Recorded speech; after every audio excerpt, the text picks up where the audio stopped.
Welcome to Nerdities. Bitches.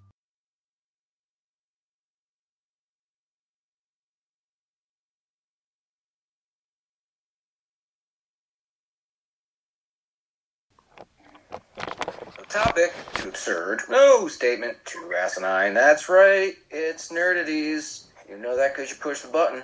I'm Mike. I am joined this week by... You went a little longer than normal. I didn't join this week. That's not the usual. You threw me off. Justin. There we go. Kyle's probably somewhere between here and Florida right now. Kyle's in Disney Springs. He's in Springs already? Uh-huh. I drove through. Neat. Lucky. That's cool. Also, we have... Kyle's understudy, Vin. Mike, your audio sucks. Bad. I don't know what the fuck is going on. It's even delayed sometimes. The video's kind of delayed on my screen, so I have no idea what's going on. You sound like you're giving Darth Vader a Hummer.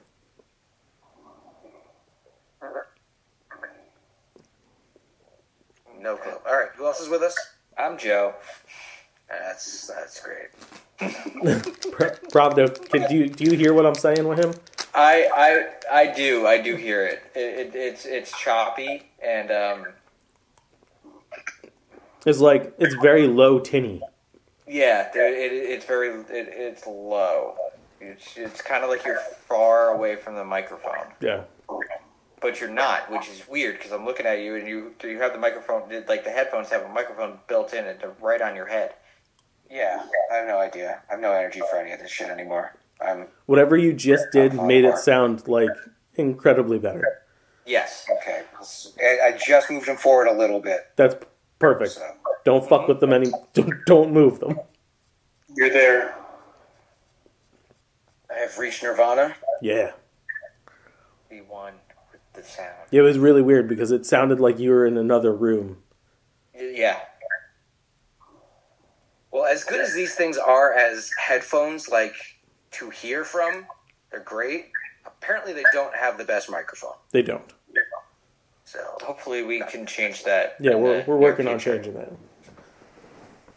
I've done research. Yay. I have some things. all right. So anybody have anything they want to get off their chest? Goals? No.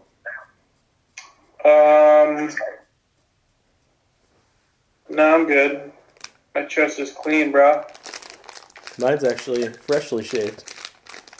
Yeah, you shave your chest? I shave everything. Nice. Except for my ass, because it's hard to shave back there. Yeah, we know. No. Do you keep the ass mustache, your lower back? It's like an ass carpet. Really? No, yeah, I mean, I prefer not to have the hairy lower back. Some people think it's very Wolfman.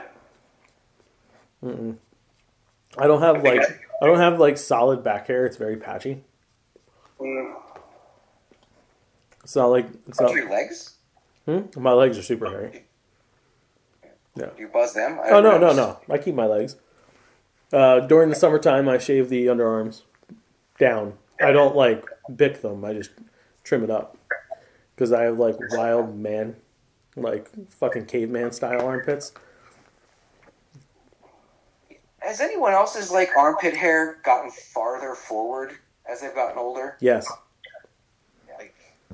Like it protrudes. yeah. It used to be like when you put your arms down, it would cover all of it. Right. Now, if you cross your arms, Sure. it'll cover it. But I trim Yeah, it too. just the side. Like right now, I'm holding on to it. Mm-hmm. Yeah. Not really. Yeah. No, Joe, you have. Mine's going further back. Like, look at that. You ever seating armpit? I think so. I think Joe does have receding armpit hair. You ever see like how it's when strippers get really big boob jobs? How it'll stretch the skin. Not all the skin stretches from the middle. Like some of it will come from the armpits, and then you could see stubble on like their chest. Yeah. Like right by their shoulder. That shit can happen. It happens. Since we're talking about personal hygiene, I started using ball deodorant. Oh yeah, I do that. That stuff's great. Great. Yeah. It helps you It helps you maintain the not sweatiness down there, which is fucking incredible. Mm-hmm. It's good stuff. It's nice. Yeah. This is what happens when a bunch of 40-year-olds get together and have a podcast. Protruding armpit hair and ball sweat management. Welcome to Nerdities, folks. This is what happens when there's not a lot of news this week. Exactly. We are grasping. It's not even getting to dick hair. Oh, you want to? Because I started getting grays on my balls. Ooh. I'm not just talking about balls. Oh yeah, on the bottom shaft hair. Yeah, almost all the way up to the tip now. Yeah, that's why it gets shaved. Why are you giving us the finger? I'm not giving anyone the finger. You were just doing the thing. I wasn't giving anyone the finger. What were you doing? I was having a spaz attack. Sounds like revisionist history. Yeah. Did you see me? Fake news. Fake news. She just mocked me, but didn't see anything I just did. She has every right to, because you're fucking lying. Yeah. Well, I was giving someone the middle finger that was not you guys. Yeah, you like sassed me. So you gave her the middle finger? Yeah, she was sassing, said all these sweet things about her, and then I go, did you hear what I said? And she's like, they were weird. Like, okay. I laid my heart on my sleeve for my laugh, and she doesn't think it's very nice. It's unreal. They're never happy. Okay. Anywho's. Right. Enough about my old ball and chain. Yeah, right. The Venkman route. That's how we lost Dana. Fuck out of here. So, let's just do show stuff. Okay. Let's do show stuff then. We got a rest in peace that Joe brought to our attention less than an hour before 2. Yo, you not remember the big one on Saturday? Because it was completely unexpected. No. I'm blanking. All right, go ahead and do Joe's, and I'll swing in with the other. Joe Flaherty, who you may know from a lot of different things. Best known by most people from Happy Gilmore as the guy taunting him throughout the back half of the movie. SETV alumnus, one of the first cast members, Second City guy. What other stuff? It's one of those people with so much stuff. I'm gonna have to pull up his IMDb. We were talking about Stripes before. Only in the back half of that one as well. He was in Freaks and Geeks. I never really watched that show, but yeah, that was. He died on April Fool's Day. I mean, as a comedian, that's gotta feel good. He's got 107 acting credits. He's been in everything from Anchorman, Happy Gilmore, Married with Children. He was a character actor. Like after SCTV, he just showed he could play multiple characters. Like him and John Candy in oh my god, I can't think of his name. Eugene Levy played off each other just all the time. Like if you watch classic episodes of SCTV. Yeah, he's one of those guys that everyone wanted on their show for at least one episode. Mm-hmm. Did Frasier. Did that 70s show. Ooh, he was in Freddy Got Fingered. We all have low points. He was in Dinosaurs. He had a voice in Dinosaurs? Yeah, he played the Elder. Oh. Okay. He was a regular on a show that I forgot existed. Police Academy, the series. He just looking at this. Stuart Heffelfinger. Wow, they weren't even trying. No, they weren't. I don't remember this show at all. Dream On. And Back to the Future 2. Yes, he's the Western Union guy. Yeah, at the very end, the guy who hands Marty the envelope with Doc's letter. Married with children. Guy was all over the place. Very important. I hadn't seen him in as much stuff lately. Who's Harry Crumb? Fucking everywhere. It's Harry Crumb. Underrated movie. How can we forget one of the most important movies of our childhood? He was Ak's dad. Oh, yeah. Yes. In One Crazy Summer. Paradise. Without a plan, Man. there's no attack.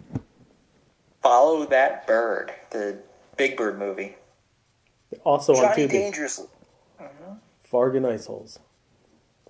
If you want to see Johnny Dangerously as a death row inmate, it's everywhere. If you need a whole film, he was a guy for it. 82 years old. Who was our other loss this week?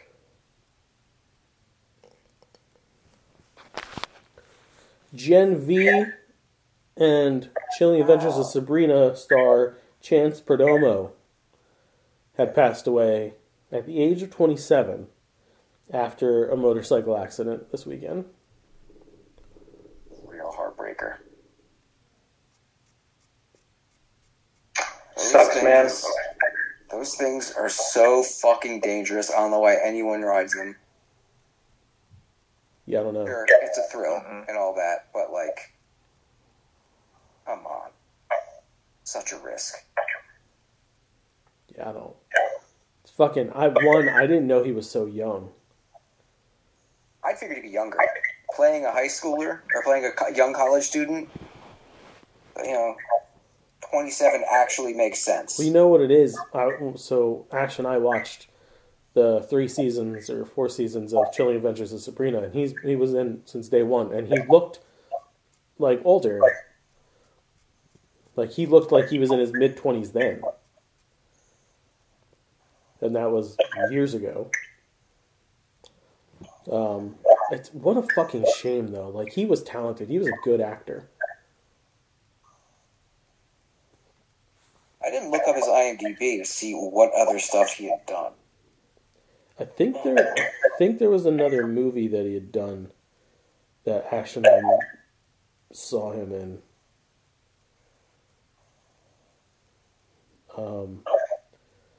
But Not a lot of big stuff. He was on his way up. that's what I'm saying. Doing a lot of where's he from? It looks like a lot of his radio stuff is British. Yeah. Is he from Yeah, I believe he's British. born in October 1996, so it was hard to read that, in Los Angeles, California. He might have moved out there when he was a young man, maybe, or just, more options for acting in England. That doesn't sound right. Don't lower your head anymore. Can't keep it all the way up. That's when it sounds good, though. The moment you look down at something, it shits out. The guy actually sang a song in the Chilling Adventures of Sabrina. Yeah. It's multi-talented. So was he British? Was he theater? Was he like Madonna British, where he was born here, lived there for a bit? Does seem to be Madonna British. Yeah. We go into his trivia. Didn't have much for trivia either, man. Only one thing. It's a young actor, just paying his dues, making his way. Gen V was a breakout for him. You know what I mean? Like I can only imagine what he could have had lined up after he was done filming this next season. There's a movie he was working on with Sean William Scott, Rob Riggle,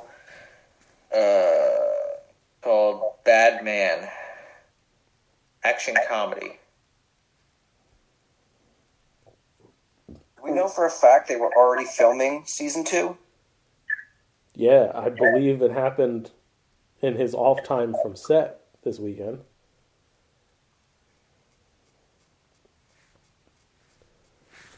Between him and Paul Walker, stars should really be concerned about getting in high performance vehicles. Like everyone should be. Yeah. But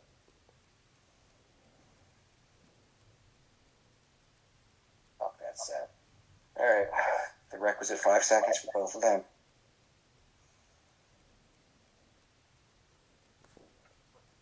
Let's uplift it a bit, shall we? Yeah. If it's possible. Wait, no, the only casting news I have might not be uplifting for everybody. I have Finn Jones. plenty. Okay, good. Finn Jones recently posted something on Instagram, an image of his bag with an Iron Fist and Luke Cage Iron Fist comic in it. So there's speculation he's coming back as Danny Rand. Finn Jones back. Given enough time, I think it could be okay. Because the second season was a lot better than the first one. I don't think he was all the problem with that show. The writing was a major issue of that show. And his unwillingness to really commit to the martial arts was a big problem. Yeah. Like, what was her name? Colleen was good. I liked her character. Sure. But yeah, it was. I think it might have been the writing and the directing of that show was his big downfall. I think the thing too is Danny Rand's a way more positive guy. It was just kind of Eeyore. Yeah. That's what I was going to get to also. He should be more confident in who he is, Yeah. but that kind of conflict doesn't work for a show like that. Like, it would have been great if the show was primarily everyone else having issues, and he's walking through it like Kane from Kung Fu, like, nah, come on, chill. Right. I can help you with that. Only not quite as Buddhist, but like a bit more jokey about the way he was in the last season of Luke Cage.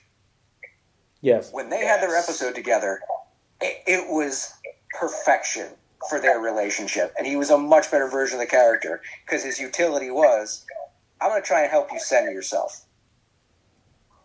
I want Mike Coulter to come back. Yeah, that would be beautiful. Yeah. Just really weird. Like, he was helping Luke center himself, and he still wasn't completely centered himself. Like, Nope. It didn't all make sense.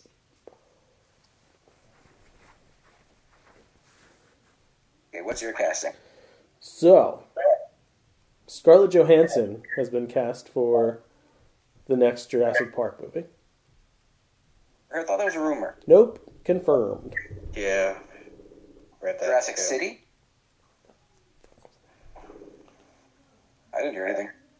I didn't hear anything either. Jurassic World. I'm just going to write Jurassic World 4 and see what comes up. That would be Jurassic World 7. Or Jurassic... I'm hearing it's Jurassic City. Jurassic. They want to get back a dump truck full of money for her, yeah? Because I can't imagine her chomping at the bits to be like, I want to do Jurassic Park 19. I don't think she even gets out of bed for less than $10 million now. When you become a producer, too, you're a former Marvel star, a producer, and you look like that, yeah. All the money. Yeah. But, like, it's all been done. Yeah, of course. But Unless they do what I said. she is a big enough name to bring money, or bring eyes to that next movie. None of the original cast is... Yeah, they're all done. Yeah. The problem is, it hasn't all been done. The same thing is being done over and over again. Yeah. There's a lot of different things you could do with the concept of dinosaurs back in the world. Mm-hmm. But they just... It was kind of getting to the, new shit's coming. Like, they're all loose. They're loose in the world. And they didn't really focus on that. It came back to, we're taking them all to one place. Mm-hmm. Because we fucked up. Give me just shy of 2 hours of a movie where it's as tense as that scene in the first movie where the kids are hiding from the velociraptors in the fucking kitchen. Give me Spielberg directing it. Give me a horror-esque Scarlett Johansson-led movie where a bunch of dinosaurs have broken into a fucking building and these motherfuckers have to try to escape and survive. The only thing I could think of they can and should do, which they probably won't, is like a Planet of the Apes style, like dinosaurs reclaim Earth. But they're gonna do it where they break into a Bloomingdale's or Macy's or something, and people are mad, and then the city gets locked down, and Well, it could be set the worse. sequel, We could get the Jurassic Park 4 that was going to happen. which is Human dinosaur hybrids. I'm leaving Les on board for that one. Like dino people. Yeah. Dino people. Yeah. Yeah. I like my idea best. Not the one that's named, but if they just merged it with Fast and the Furious, and like they had to go drive in the middle of Jurassic Park, but they didn't have anyone to do it, but they knew one person to call who could put a team together. That's what Scarlett Johansson should do. She's the Kurt Russell of this movie. She needs a team to go into Jurassic Park, get an egg or a fossil, bring it home. I'd rather see raptors driving a Charger. Wow. See? Wow. And it would sell. Nev Campbell and Courtney Cox are returning for Scream, whatever the fuck number we're on. That's what This is happens. no lie. 8, right? We're at least at 8. This is 7. 7? This is 7? Yeah, this is what happens when you fire the main character you've had for the last couple films, and then Jenna Ortega's like, I have something else going on, but like realistically, she quit because you canned the other girl. That's solidarity right there. That is solidarity. Good for them. So Well, good for Nev Campbell, too, because wasn't she complaining about what she was getting paid in those? yeah, she in that wasn't making franchise? much money, and then Yeah. opted out of the last one. So if we're gonna Was she do as big a focus in the most recent one she was in? so, 2 movies ago, she was, and then in the last movie, I think she has like a phone call. But she like did not want to be a main part of it. I hope with both of them coming back, this is the end of it. Like, go out on a high note. Go out on a high note. You're not going to get those other girls back, right? And they were entertaining, and their story was really good. And let's go out, finish 7, end the series on a high. Yeah. You're dancing around it. Go out with a scream? Yeah, Is that what you're going to say? sure. You know they're not going to. 5 years? No, I they're know not gonna. they're. They're I going to know. do this. I know they're not gonna. But They're going to give it another 5 to 10 years at most. You get like 5 years, and they'll reboot the entire series. that's fine. A reboot's fine. Don't hear that sentence often. I know what they're going to do. Because they're bringing Courtney Cox into this, they're going to hit up Jennifer Aniston for 8 and see what the rest of the cast of Friends is doing. And then it's going to say, Scream 8, Friends Forever, question mark. Scream 8. Pivot! You right? Yeah. Something. I need your friends. Alright. So I have 2 casting-related items for casting. One is a Wizard Magazine article from 1995, which was fan casting of X-Men at the time. I saw this. Okay. So they nailed Xavier, right? They got that one right when they made this movie. Only one they picked, and the only person who could have ever played it. Right. Oh, yeah. Captain Jean-Luc Picard himself, Patrick Stewart, as we all know, did get cast as Professor X. They had for Colossus, Dolph Lundgren. I don't hate this. I don't hate it, So but on the nose. It was so on the nose. Yeah. 95, yeah. Yeah. It'd be perfect. It works. Yeah. He was at his peak. Like, he was really starting to learn how to act. This is right around Universal Soldier time. And I'll be fucked if Dolph Lundgren isn't the best part of that movie. That's where he really... Dude, it's empty. It's empty. Great moment. That was Actually acting. Right? Mike, or Joe, you're going to like this one. For Bishop, Michael Dorn. I could see that. In 95? See? Could totally see that. See? Perfect. Mm-hmm. Michael Dorn was Worf on Star Trek The Next Generation. I don't know who that is either. He's the dude with the, like, you know... Oh, the forehead? Yeah. Yeah, that would be cool. Michael Biehn. Great voice. Michael Biehn is Cyclops. I love this one. Like, this whole casting was perfect for everybody. Kyle but Reese. him Kyle Reese especially. from Terminator. No, Yeah. his hair, his face at the time, Oh, yeah. fucking perfect. His presence. Sure. Like, this would have been commanding Cyclops. Like, Yeah. like we're getting in the animated series now. A guy who's running the fucking show. Yeah. It would have been incredible. Level of action in this movie with those with that. Vinny, try not to pop a Woody. But for Gambit, they wanted Jean-Claude Van Damme. Hey, what are you going to do about it?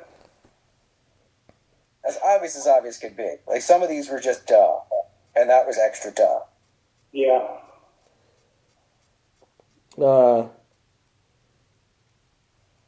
Psylocke was Tia Carrera. Yeah. Think Yeah, 90s. yeah. Yeah. Think Yeah. just off of Wayne's World. Mhm. Tia Carrera would have been...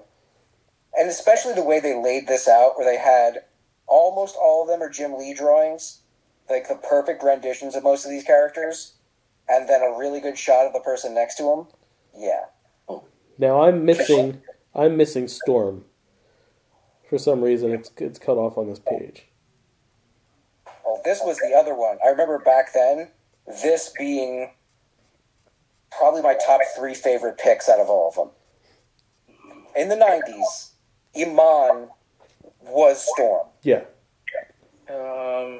David Bowie's wife, Joe, you'll respect this because one of her few acting roles was in Star Trek VI, The Undiscovered Country, as the shapeshifter.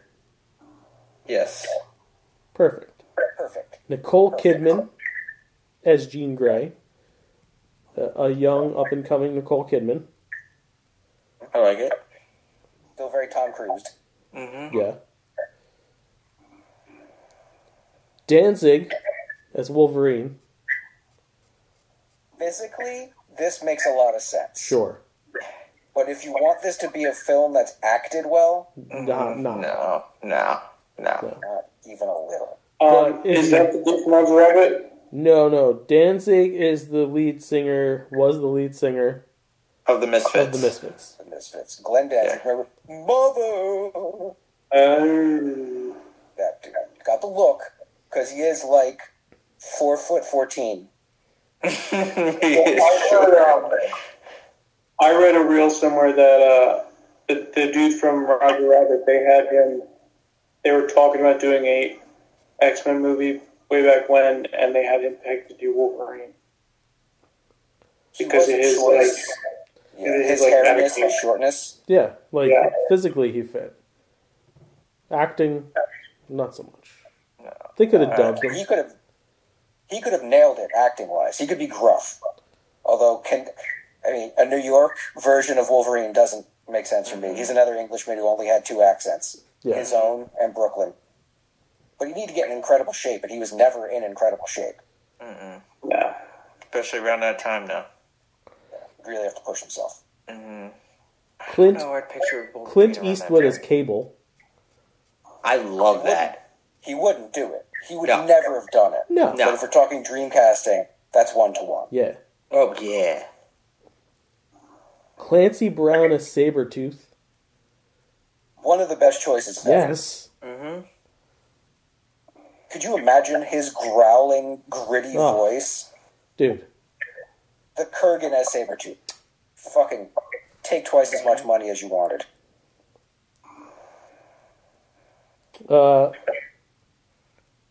Roy Batty, right? We're batty. Rutger Hauer. Oh yeah. Rutger Hauer himself as Magneto. Yeah, that's good. Magneto was one of those guys back in the day, like before this casting list, where I was like, I don't know who could play him. I really don't. And then they picked him. So great. Like when they had McKellen come in, I was actually let down at first. I'm like, but you had a perfect person to play him who's physically more in tune with that. But when it comes to Magneto, you don't need him looking like a Jim Lee drawing. You don't. He doesn't have to have 24-inch pythons. Doesn't hurt. No. But he would have been excellent. He would have been so incredible back in the early 90s. Rebecca De Mornay as the White Queen, Emma Frost. Yeah, I'm down. This is what I'm saying. Wizard never did a better casting than this. This used to be their gimmick. They would do this every month. This was the first one. They never topped this one. Yeah. Because of choices like that. And Vader as the Juggernaut. Yeah. The man called Vader. Big Van Vader. And in the age before really good CGI, this would have been the best way to pull it off. Like either him or the guy who played Bane, Jeep Swenson. Like the only two choices you really had for guys who could. Well, I don't even know. Could Vader act? Yeah, he did Boy Meets World. Did he? Yeah. Don't remember that. Didn't watch a lot of Boy Meets World. Next up, I have the 10 leading actors to play Cyclops in the MCU. Going to start from the bottom of their list. Nick Robinson. I'll have to look some of these up. I don't know this name. Nick Robinson. Yes, Nick Robinson. He was in Jurassic World. Ironically, we're talking about Jurassic World.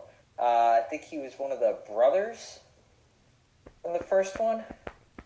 Yeah, he was the douchey older brother who was just leering at chicks. Oh, okay. Yeah. Yeah.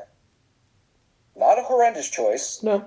That's the thing. With them very well. That's the thing with all these. They're not horrendous. Yeah. But none of them come at me like, oh, that's it. None of them are Michael Biehn.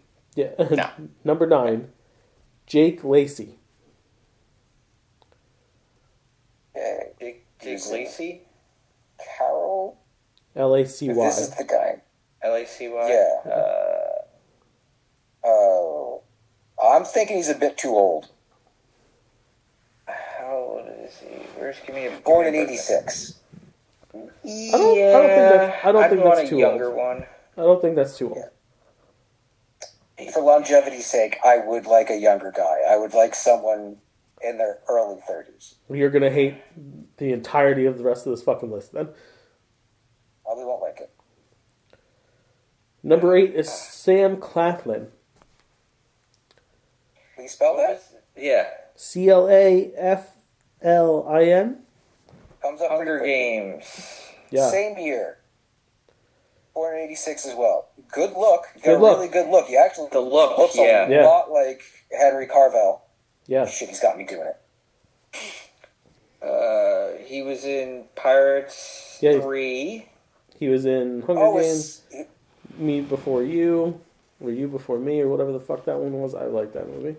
I don't hate this. Yeah. Was he the boring guy in the Pirates movie? Yeah, he was the boring guy in the fourth Pirates movie. Yeah. Number 7, Dylan O'Brien. Maze Runner, Teen Wolf. Okay, that guy who looks like Harry Styles? Yes. Who actually played Styles? Yes. Not bad. He's got more of an Iceman vibe, though. I agree. He's not as built as I would like to see, Scott. I could definitely see Bobby though. It's weird. I'm looking at his pictures on IMDb. It's a couple things like Maze Runner, he was the lead in that, a couple of pictures of him, and then it's Haley Steinfeld and Bumblebee. And he's listed. So, was he... He was the voice of Bumblebee. He was the voice of Bumblebee. He talked in that one? Yeah, yeah. I don't remember him talking. Yeah, he wasn't doing the radio thing. No, he talks all the way until like the very end of that movie, and then he gets like that's when he gets the injury that causes him to not. Oh yeah, they take out his voice box or something. Yeah. Number 6, Robbie Amell. Gonna search that one. Yeah, no. Although, He's a good-looking boy. And I tell you what, not that Scott is the funniest fucker, but the dry delivery he does have as a character, after watching both babysitter movies with Robbie in it, and how funny he can be, I don't hate it. And did you see Uploaded at all?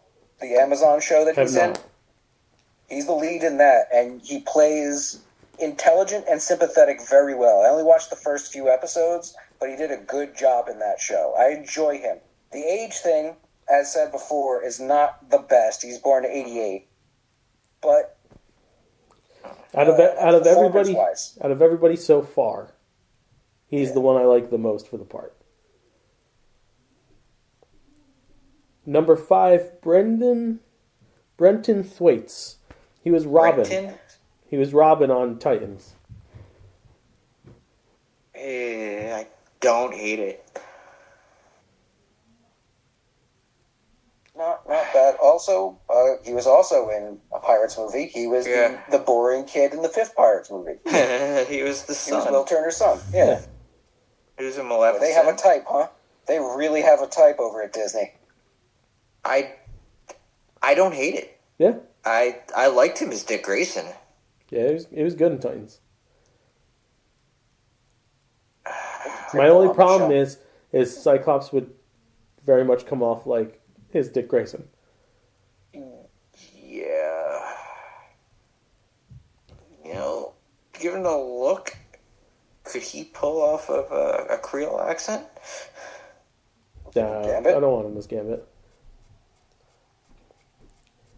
Number 4, Henry Carvel.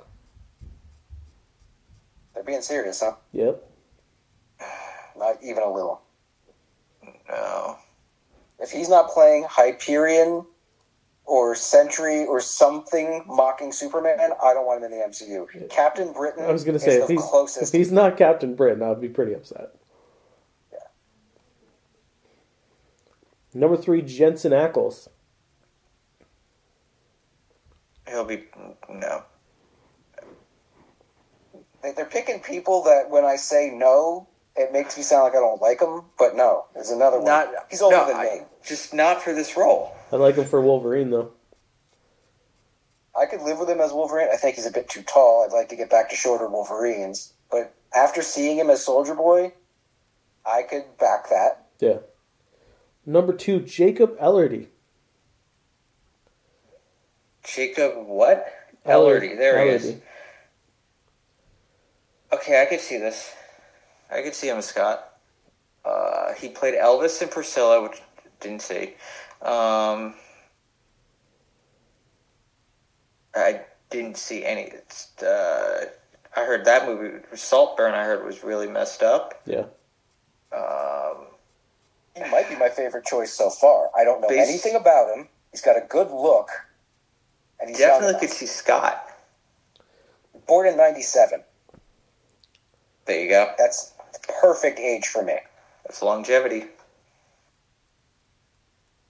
Great eyebrows, too. Wow. Yeah, that's the thing. You guys keep thinking longevity, but you have to remember they're restructuring those Marvel contracts. These movie series aren't going to be as long as the originals. Well, no. They'll be different roles. They're going to use them much the same way they use a lot of people now, where it's, all right, we're not necessarily going to have you in just these movies. We're going to want you for small roles throughout a lot of different stuff. Yeah, but I don't want a very young-looking X-Men team in a universe that's going to have a Fantastic Four that's in their fucking late 40s, early 50s.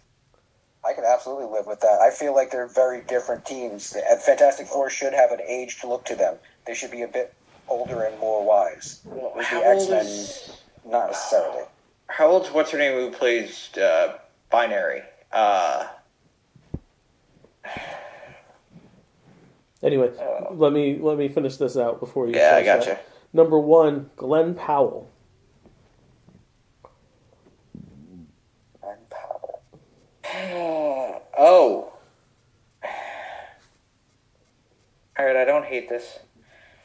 I liked him in Top Gun. He played a dick. I've seen him.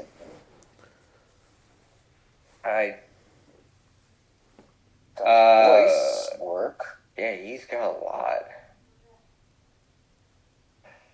I don't necessarily hate it. He's got like a kind of a douchey face though. Yeah. Yeah, no, he played a complete douchebag in Top Gun, and it worked very well. Got a real Army Hammer thing going on. Yeah. I don't know if I love that. Yeah, he does. All right, let me look up this real quick. If we're going on Marvels. How? While you're on that, Joe, I don't think she's going to have the character longevity that you might hope. Oh No, I don't think so either. Glenn Powell is the lead in the new Twisters. Yeah, that's him. Okay. She's 87. She's 87. No, It really no, doesn't crack. 1987. In 1987. But I don't. It all depends on like with this X-Men movie.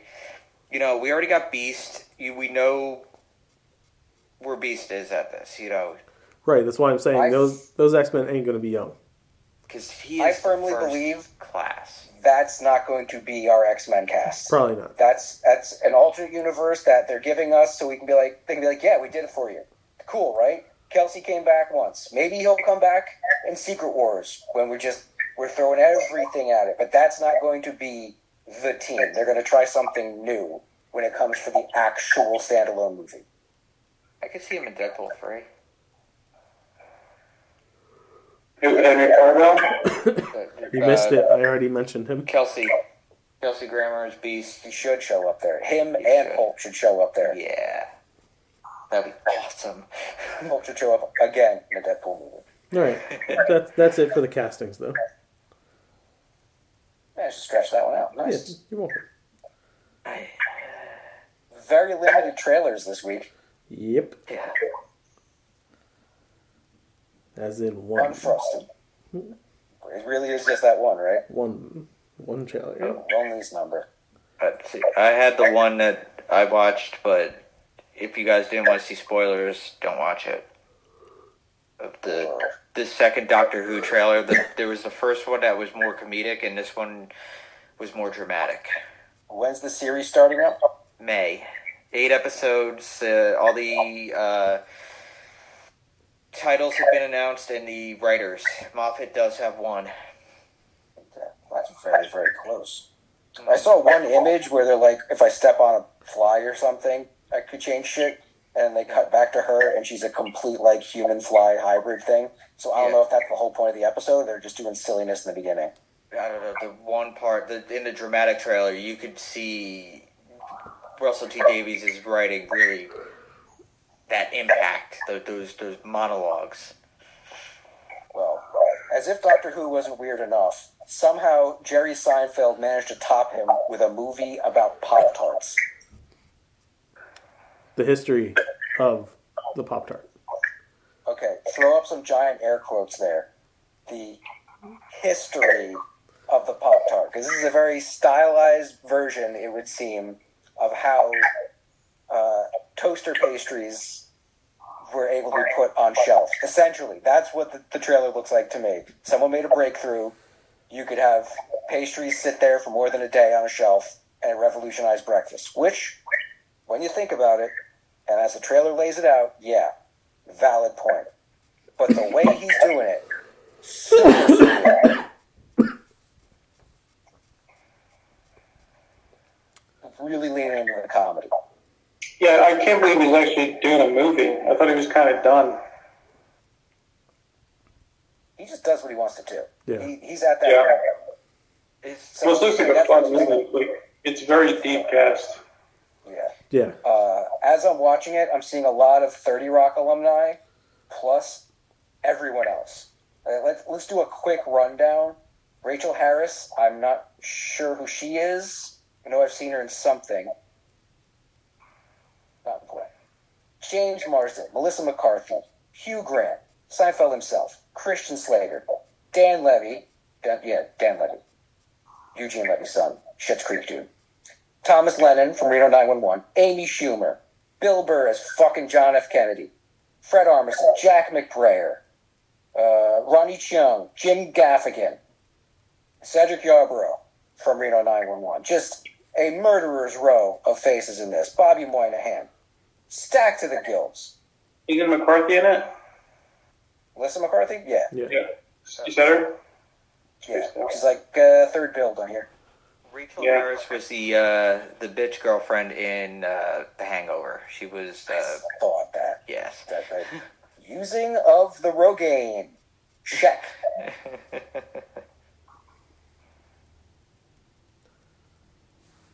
Yeah, it looks like a good movie. I'm excited.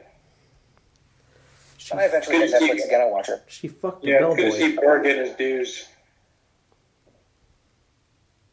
Yeah. All right. Reviews then. Yeah, review time. Do some reviews. Okay. Did anyone watch the Spider-Verse short yet? Yes. No. No. Very quick. It's only like 7 minutes long. Yeah. Not very actiony. Kind of messed up, and it goes really hand in hand with the other animated review for this week. It's Miles coming home, dealing with a lot. It basically takes place between the two movies. Him dealing with a lot of pressure in his mind, and when he gets home, his dad wants to like hang out with him and spend some time and like watch some scary movies and stuff. And then when he goes in his room, he starts hallucinating another version of himself that turns into a spider. Yeah. Damn.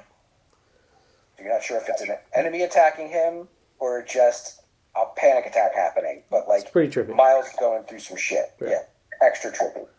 But in that Spider-Verse way, very deep. We got to cover episode 3 of 97?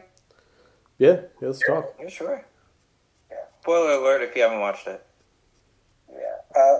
We don't have to give too many details away, except for the fact that if you were a big fan of the Inferno storyline from the 80s, they Yeah. touch on it. Also, if you like body horror, Yeah. This was the Cronenberg episode. yeah, sure the fuck was. There's some There's a lot of unsettling images in this episode. A lot of stuff in there that as a 44-year-old I went, whoa, I feel dirty. Yeah. I I saw didn't some people think complaining they'd do online, that in a like, fucking cartoon. Yeah, like, why did you not give us a warning at the beginning of that? This might be a little too much for kids. And at first I'm like, oh, stop pissing and moaning. But you know what? Thinking back. First of all, they've made it known. This series is not for kids. No. That's for us. Yeah. It's. So what is it? It's Fucking trippy. It's real trippy, Yeah. dude. There's like Super trippy. weird, like fucking A lot of time is spent in the, like, mental world. yeah, Lots of People's hallucinations. yeah. And, yeah, hallucinations pop Like- up quite a bit. People dripping into like other people, monster looking fucking things. Metamorphoses, like in seconds. Yeah, The moment where Beast opens the elevator door and the head, the giant head, like the face of Bao is basically sitting there staring at him, and its tongue rolls out. And it's a combination of Doctor Who and The Shining moment. yeah, Demons, like having the stuff in the house come to life, like it was a fucking D&D mimic. yeah. Oh, yeah. Very Limbo, very Inferno stuff. It's really contained, though. It's not my problem with it. It's what I'm surprised. Like, they didn't extend the whole Inferno thing. Yeah. Yeah, they wrapped this up pretty quick Very quick. in an episode. I think she will definitely come back, though. But yeah, you don't Yeah. bury her. Yeah. And then it ends on a very important setup, introducing a new character that I'm surprised they never had in the original series.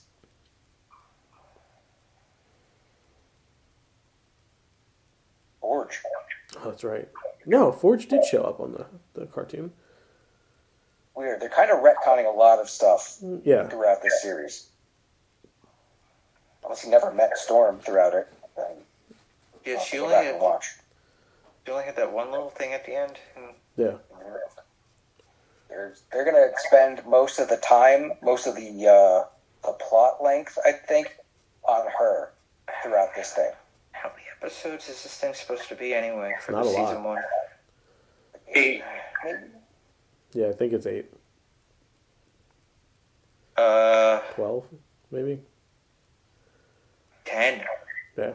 See. Split the difference. Yeah, it's Yeah. not a lot. Yeah. I can live with it because it's better quality all around than the original series. So it doesn't have to be that long. Next one's going to be a 2-parter. They got the episode names out, so yeah, the next one's going to be a 2-parter. They're dropping 2 as again? No, they're not dropping 2, but it's going to be part 1 of 2. Okay, good. I'm still surprised they put 2 episodes out to begin with. They didn't really need to. No. Okay, I have no more reviews. So I have a what food else do you have? review. I have one in particular I would love to get off my chest. Real quick before he gets to his movie review. Stumbled across Kool-Aid jelly beans. I'm intrigued. They're delicious. They're one of the highlights of Easter. Yeah. Really, really good. These food scientists have figured out it's a science to replicate the feel and taste of one food into another. Because those fucking things tasted exactly like a cup of Kool-Aid. Yeah, and not like the shitty artificially sweet Kool-Aid bursts. No. This tasted like you made the pitcher at home with the packet. You know what this tasted like to me? When you're a little kid, just sitting on the porch, looking at forever. And that forever comes up on you way too quick. But that's okay. Because you're just living. You're just living life to the fullest. Who hurt you? Damn what anyone thinks. I'll take your hurt. That was beautiful. What poem is that? Nothing. Have you seen the Blue Bunny sketch on SNL? No. Is that the Catch Me Outside chick? No. No. Benedict Cumberbatch is on a panel taste testing new ice cream, and he plays a Southern gentleman, and it's a great skit. You should watch it. I'll give it a whirl. It's one of those skits where everybody gets a moment. Not everybody gets as many, but like Yeah. him and what's her face, the chick that I find really gorgeous, playing off of each other. For some reason, I can't remember her fucking name. I know. It happens to you every time. Yeah.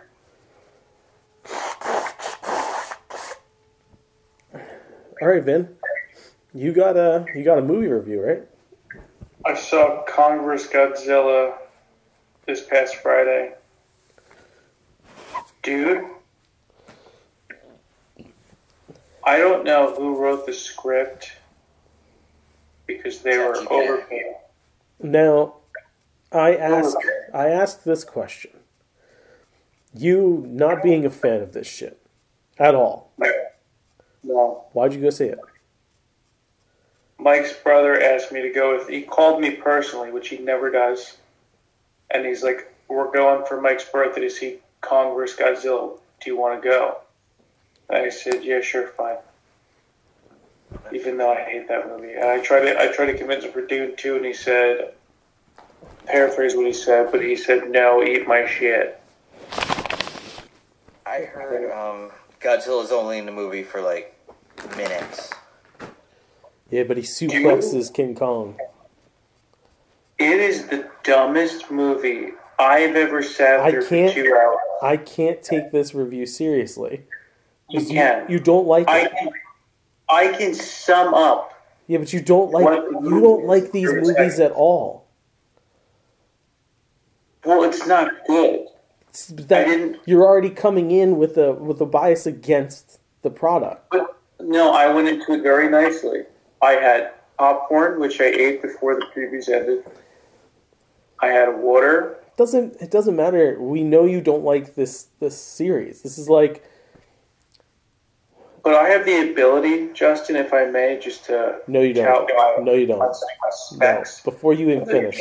I have the ability. You don't have the ability. To look in my mind. No, you don't. And to try things out. And I sat there in my chair. I reclined. And it's fine. I'll tell you what. I don't know his name, but the black dude who was like a podcast conspiracy theorist guy, that dude kind of saved the movie. He made it worth it. But everything about the movie was just so dumb. Mothra, I cracked up in the movie theater on Mothra's reveal. I was like, wow, that's stupid. Godzilla was not in the movie that much, but Godzilla is also like a Super Saiyan Godzilla with his mecha ki blast. And King Kong, in comparison to the other Titans, is so bitch. He ain't got no laser. He ain't got nothing. How do you, Yeah, but that's because Godzilla established himself as king of the monsters, though. Right, in this universe, but we all know King Kong elsewhere in the older version, they put Godzilla down. A couple, But this Godzilla can absorb radiation from nuclear facilities. They've all done that. And energize himself. That's the thing every version of Godzilla has been able to do. Every version's done it. Yeah, every version of Godzilla has been able colors. It's been able to feed off of the grid. Yeah. Classically, he was made from radiation, right? Like yes. This universe, he's born from the underworld or something. Like he's in Hollow Earth. The Hollow Earth theory. They all lived off of radiation down there or some shit. Yeah. Well, So, if I may paraphrase the movie, you'll like it. I know I'll like it. Okay, so we have some funny banter. We flash. Godzilla wakes up out of a slumber. Stomp, stomp, stomp, destroys whole cities. They follow him in choppers. He smashes something. Cue to Godzilla. Doing something cute. He fights.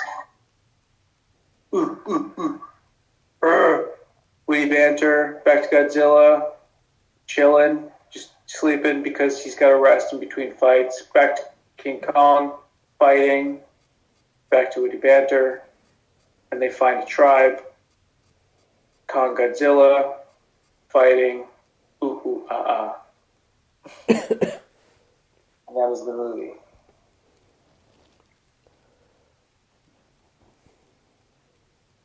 And Michael sent me the box office. It beat Dune opening weekend.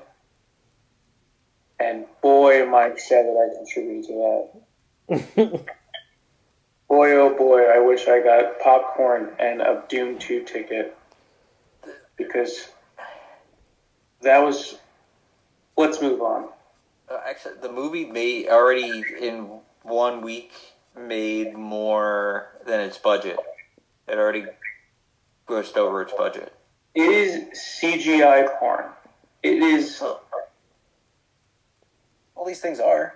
Yeah, but there's... So is Dune 2. 70% of the movie... I don't know if you know this or not, Ben.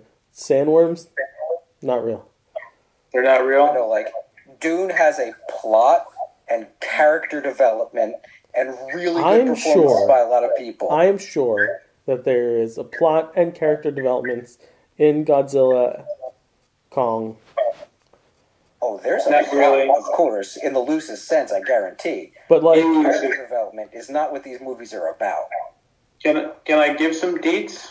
You just laid out the whole fucking details of the movie. How much more deets do you want to give? It's so cute you think those are the deets. That's a overview. Right, but I don't want to hear any more from you. You don't like this movie to begin with. This is like having Mike. The tribe. This is like having Mike do a fucking review for Fast and the Furious movie. Well, sure, but do you know how they find a tribe in this one? Yeah, why wouldn't they? I'm sure there's something. Okay, so they have the ability. Listen to this: in the Hollow Earth, to manipulate gravity. Okay? Now, what do you think their weapons are? Sticks and I'll stones. tell you. Crystal spears. That's it. Hey, King Kong and Godzilla can just walk all over you. And you can manipulate gravity, and you have not made a weapon. You have a rock stick. That's what you have. You said before they can manipulate gravity, but not through like science, through like magic boobajoo. They have like magic science. They're Asgardians? It's something or other. It's like they pour this goo into this other goo by this pyramid thing, and it makes the shit shift around or whatever. But again, Sounds like sorcery to me. where's your weapon? It's a stick. Well, why do they have to like automatically create guns or something?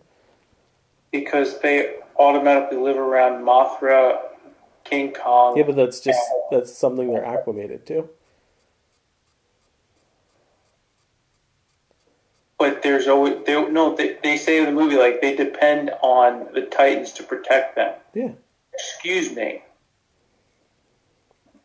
You give me a stick and I have to depend on this giant monster who probably takes hefty shits all over the place. I have to depend on that to take care of me.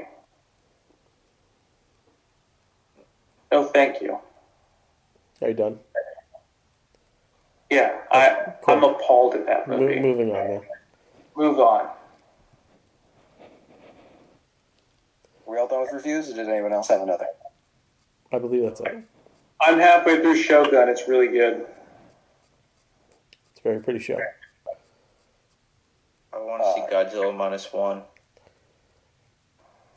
Oh, we're in the movie where he's still a monster and not a fucking superhero?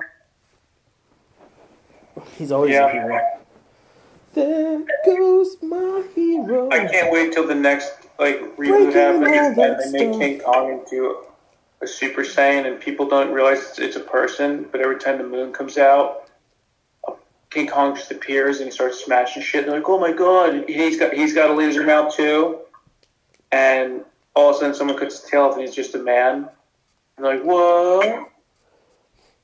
And then they needed to grow his tail back so he can beat up Godzilla. Kong doesn't have a tail.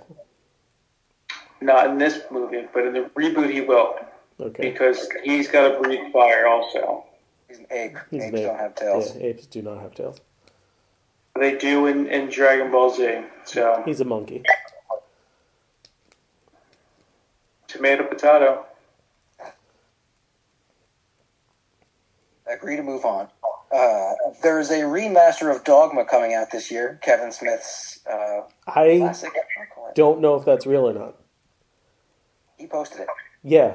On what day? Oh, good point. That's right. You know what? That's a good Yeah, call. It's not he did. happening. Yep. Because he didn't have the rights to it recently. Does not. Right. All right, he fucked with us. Good mom. I didn't think I got yesterday, but I got. I got It's a small one. I got by one too. It's on my list as well. Okay. Ready or Not sequel is coming. This was days before I had this article, so I know this for sure. The Yeah. Samara Weaving film being directed by Adam Robitel, who did Escape Room and Insidious: The Last Key. So all we know about it, but it is happening, and I'm down because that movie was really fucking good. Where they're going to go with it from here, because it was slightly open-ended in certain ways, but the core thrust of it, they finished it. There's an easy out for this movie. But yeah, you could do it. You could do a sequel. As long as it's an interesting concept, I'm down. And the Disney v. Florida lawsuit has been settled. The particulars of the matter, I don't think, have been released, but it's over with. Where did you see this? CNBC. Disney agrees to settle Florida lawsuit with special district backed by DeSantis. When did that drop? March 27th. Yeah, I haven't heard shit about this. I haven't either. It happened. Got very quietly swept under the rug. Probably because Government got what they wanted, greased the wheels, lined some pockets. Disney got what they wanted, get out of her face. Disney agreed to end litigation in state court involving a Florida special tourism district that the entertainment giant effectively controlled for more than 5 decades until Governor Poopy Pants moved to revoke the status.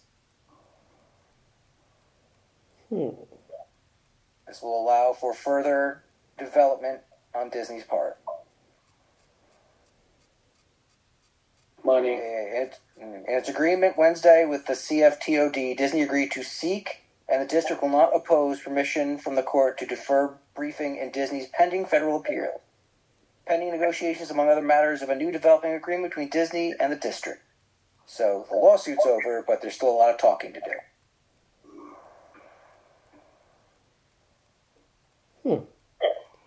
Yeah, they did sweep this one under the rug real fast. Yeah, I heard nothing about it. You know, DeSantis isn't really talking about it either. No. Since he's got no chance at a presidency, it doesn't fucking matter to him anymore. Nope. No. Business as usual. And that's all I've got to say. Can't believe I got by that one. Kevin Smith, very subtle. Very subtle, Kev. Very interesting. That's all you got, you said? That is everything I have. I'm amazed I had 3. I mean, I have others, but they're small items. Zoe Saldana. She says she would be in the first row to celebrate the return of the Guardians of the Galaxy, though she hints that she thinks it would be a good idea for Marvel to recast her character Gamora. She said, if Guardians of the Galaxy is done for good, it would be a huge loss. Yeah, the idea of the group is never done. Yeah. It's just what version. Why is she done with that, but she wants to continue to make giant blue people movies? Money? I'm betting she makes more money with the giant blue people movies, and surprisingly probably has more creative freedom. Also... And is also contracted. Yes. Yeah.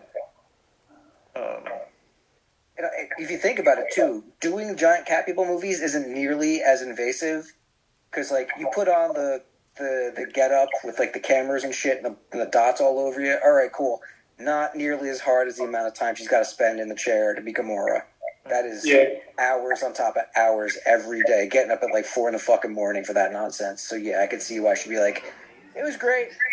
I'm done.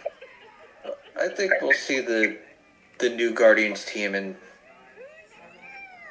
maybe Secret Wars or something. I'd like to see that team in action. Them at the end of a playthrough. Who could replace her, though? Though they're going to end up having to recast that whole team. So Chris Pratt as Star-Lord? Well, he's coming back. They've said he will do something else. That was the end of Guardians 3. I want to get her name. The girl from the Barbie movie, and she played young Gamora. oh, Yeah. She's like blowing up. All right, there you go, full circle. Yeah. Yeah. oh. Well, Bradley Cooper will come back. He's got the easiest job. But he's the leader of the team. Yeah. It would make perfect sense. I'd like to see Adam Warlock actually in an Avengers movie. That would be. You don't have to. Ariana Greenblatt. Yeah.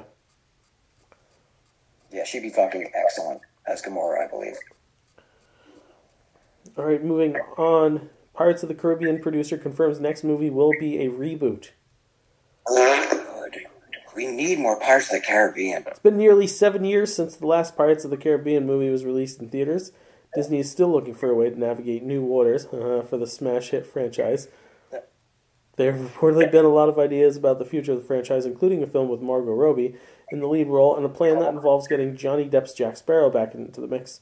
As it stands now, however, it appears the franchise is going with a total reboot, starting fresh with new ideas and new characters. Can I jump in here? Sure. It's nothing fresh about a franchise you already did. They already did it. They caught lightning in a bottle. No one cares. I mean, I care. Am I wrong? Oh, you like it? I mean, if that's what they're really going to do, if they're not going to retell that story and you're going to give me a completely different story in a new direction, yeah, sure, I'm down. Pirate, please. Give me Pirate Red, Karen Gillan. Win. Could do that. I really like a Pirates movie that wasn't so steeped in magic. Yeah. That's a way to go with it, because that entire series is all about fantasy, giant. It's space beams everywhere. Right. A lot of space beams for something set in like the 1700s. I'd like to see one more grounded like The Ride. You know, something. You know, pirates raiding a town and being But that's not pirates. child friendly. Yeah, you can't make an actual movie about piracy at Disney. Or That's fucking pissed me off about this whole thing. Or give me a movie that's like a Twilight Zone episode where a kid sneaks onto the ride after park closes and the ride comes to life a la fucking Night at the Museum. Didn't somebody do something where they went on a ride and all the characters came to life on the ride? And that Five Nights at Captain Jack Sparrow's? Yeah, give me 5 Nights at Captain Jack Sparrow's. I'd watch that movie. What if they make it like Black Sails, where there's a lot of eroticism and penetration and abs? Gotta have abs. Well, I mean, the abs is one thing. They'll probably keep that. But the rest of it, probably not. I wanted to like that show But so see, bad. we just gave you ideas for how they could do this. So Yeah, but to make it interesting. those were very interesting ways to do it. They're at least different. Marvel Yeah. is considering a new animated universe following X-Men 97's success. And they're tossing around the idea of bringing back Spidey That was my shit. and I should have said that. the Silver Surfer cartoon.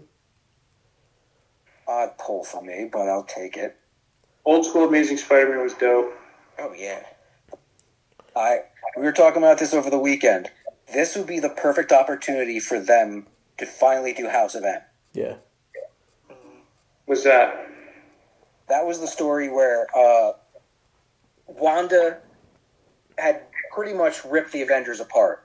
Avengers Disassembled happened where she went batshit and attacked the whole team, but they didn't know it was her attacking. Like, a lot of different enemies were attacking them at once, and they're like, what the fuck is going on here? And they finally figure out, like, Doctor Strange shows up, and she's like, this is magic happening, and it's Wanda doing it. Let's go confront her. That's where Hawkeye died, where Yeah. Vision died. Like, she killed Vision. And then after that, she went crazy and rewrote the universe. Not just the world, the entire universe, so that mutants were the dominant species.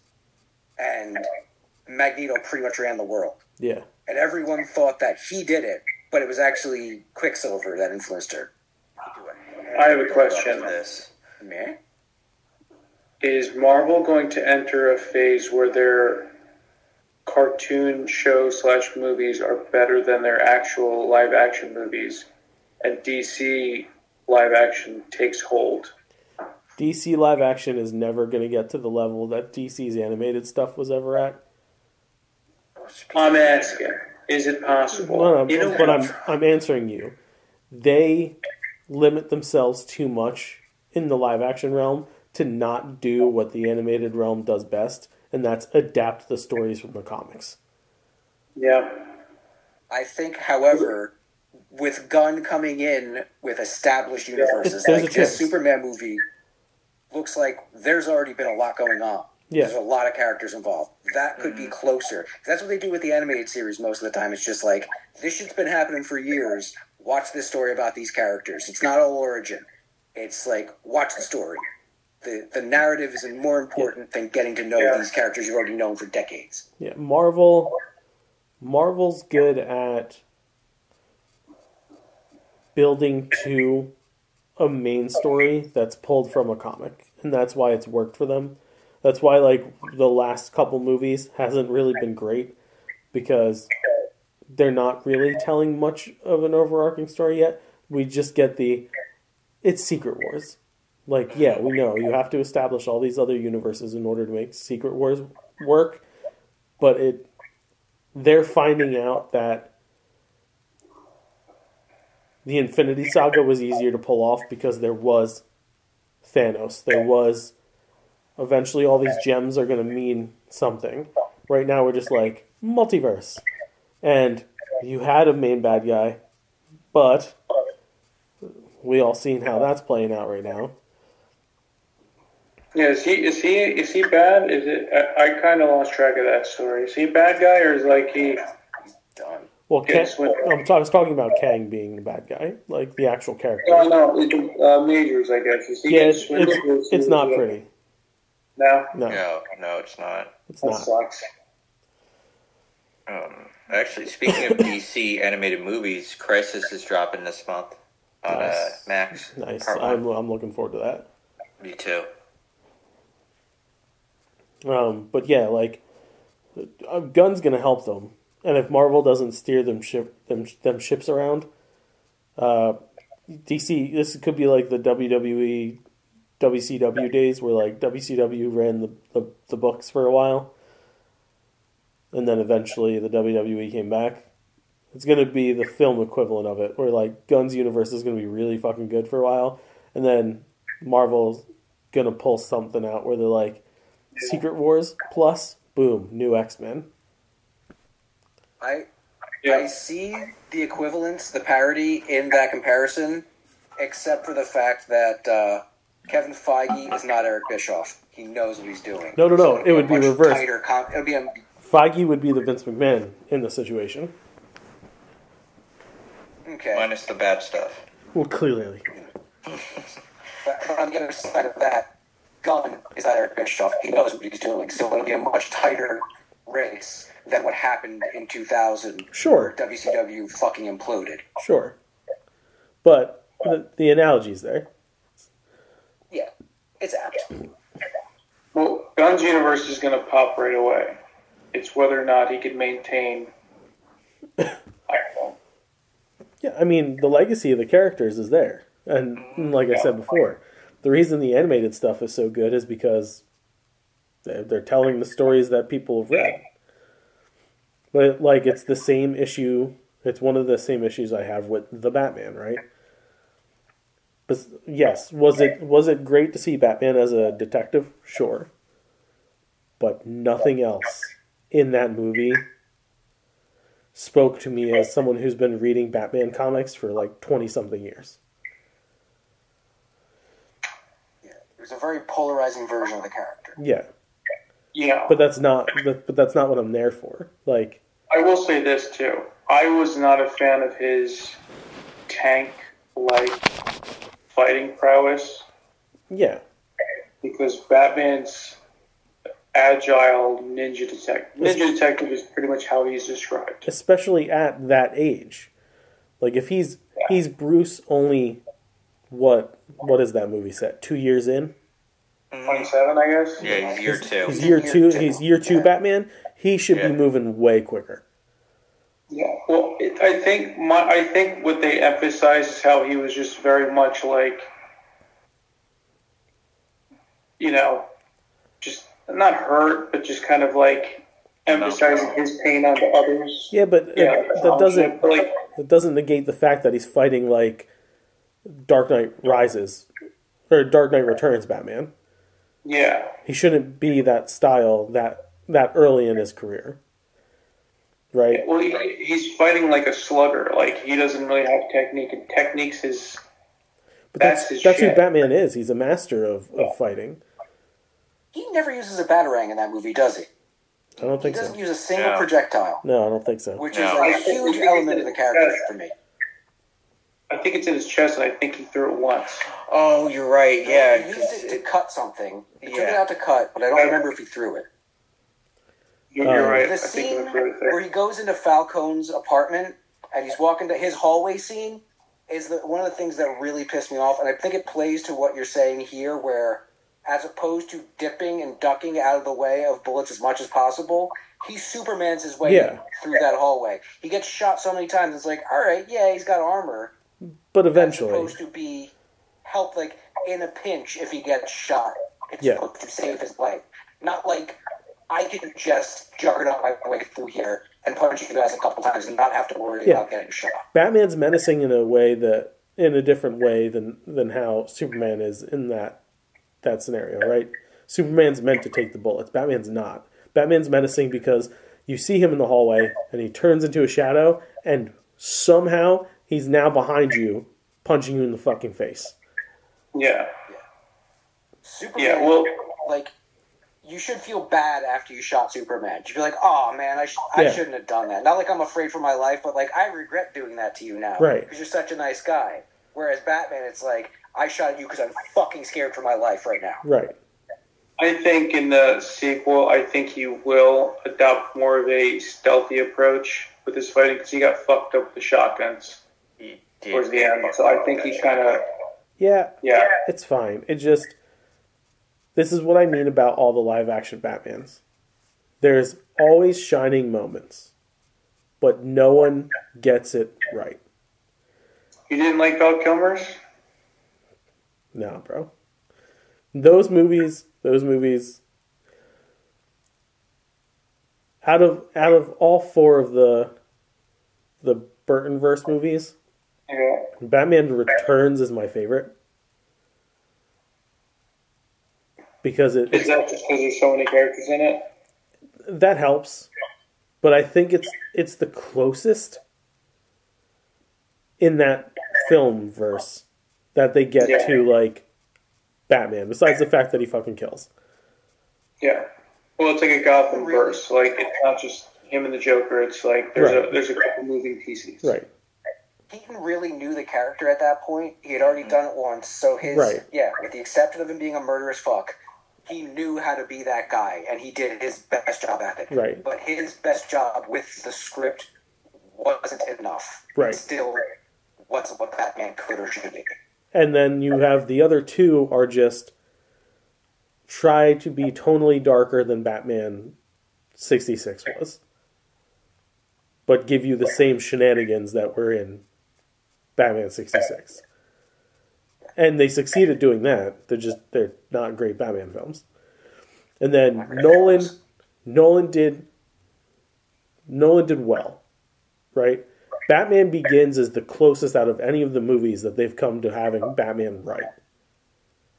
Underrated. Absolutely underrated. I love it, yeah. Fucking closest. As a story, Dark Knight is better. But as a version of Batman, I could see... As a Batman story, yes, Dark Knight is better. Hands down. Not even a fucking question. Right? But yeah, like, as a film portrayal of the character, Batman Begins is like a fucking cunt hair away from being everything it needed to be. And then the Batman is... I remember everything everybody bitched about online about the Nolanverse, so we're definitely going to make him detective. And we're going to make it dark. But unfortunately, we're going to make it so fucking dark that visually it's even too dark to understand what the fuck's going on. And for some reason, Gotham is Seattle, even though it's not. Yeah, it's London. Yeah. Like just because they want to set our dark tone doesn't mean that it has to fucking rain all the time. Like, doesn't need to do that. You don't have to do that. Like, you watch Batman the Animated Series, a lot of shit happens in broad daylight. And that's the tempo. That's what you want to aim for. If you're going to make a Batman movie, watch the entire Batman the Animated Series and figure out that. Mask of the Phantasm. I've said this in the past, Yeah, but say the whole I series, feel all like they're doing movies. it for the long Halloween. Long Halloween? Sure. That's what I feel like they're gearing up for. Yeah, but the problem That's is... tricky. But the problem is, you can't set up a universe the way the Batman sets up a universe and then try to do something like The Long Halloween. Because even though the story is a bit more serious and it has a lot to do with the crime world, there's still fucking supervillains in that story. Yeah. Well, I think a lot of it depends on how the spin-offs go. Because there's probably going to be more than just the Penguin. I think a lot of it's anchoring on how the Penguin does. I really think it was too soon to pull the trigger on the Penguin show since they canceled that GCPD show.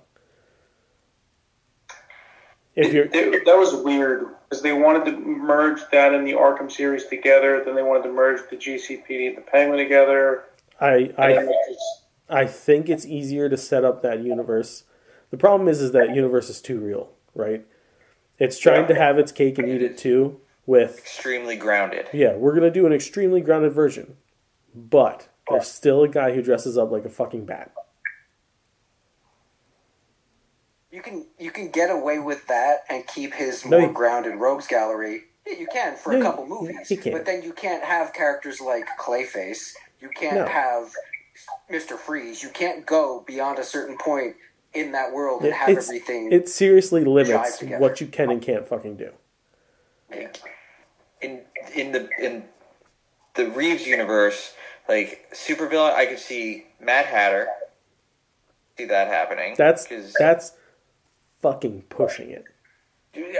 Like I'm trying to think of like something they could ground because he could just make people hallucinate, and he's a stalker. Yeah, but ground the technology and it could make sense. Yeah, he speaks in limericks. Right? Is that what it is? See, the problem is he speaks in Lewis Carroll quotes. With the Reeves verse, it's setting up the same way the Nolan verse did, and even Nolan's universe was limited with the characters they could do. So now you can only retread the same fucking characters, right? You're only going to be able to do Joker. You're only going to be able to do Ra's al Ghul, but maybe not, because even that might be a little too mystical for you. You got Riddler. You have Riddler, but you completely twisted what and who the character is in order to fit the narrative of your story. You had Catwoman. Riddler was more Hush than Riddler. I was going to say we could get a true Hush. We could get a Tommy Elliott. But you can't. You can't do Hush now because, like Vinny just said, their Riddler was essentially Hush. Riddler. And even Hush is a really high concept sci-fi idea. Yeah, because you got a lot of stealing his identity, using his face. Yeah, and so much backstory between the two of them. You can't use Mr. Freeze. You can't use Clayface, like Mike said. Like Anarchy. I think they kind of left the door open for Supernatural. Even Anarchy doesn't work because it's just another it's even like I said how they painted themselves in the corner with having a man dressed as a bat. You can have a dude dressed up as someone with a giant fucking none of it makes sense in the world now. It's hard because you had Pig. And Gotham did it well, but it wasn't. It's not a character I want to base an entire villain off of. Professor Pig could work in the Reeveverse, easy. A fucking monstrous butcher. Made for that. Yeah, a monstrous butcher who wears a fucking pig face on, like a carved pig face on. Sure, Zaz works, but we've already seen it. We've seen Zaz in every version of fucking Batman lately. Neither of them would be a focus. They would be like Scarecrow was at the beginning of Dark Knight. Right. They'd be the guy he takes down and maybe shows up in the third act. And that's the other thing, too. Scarecrow's one you could use, but are you gonna? Because he's already been in the Nolanverse. And then if you do Mad Hatter, like Joe said, it's just coming off as a fucking ripoff of the version of Scarecrow that we've seen in Nolan's movies. So, what you could, I'll give you a free one. I'll give you one that could work for the Reeves movies. You might not think about it right away, but it makes sense if it's going to stay grounded. You do Royal Flush Gang. Version of them, but much like I said before, their father. Sure, but you can make them something of a story.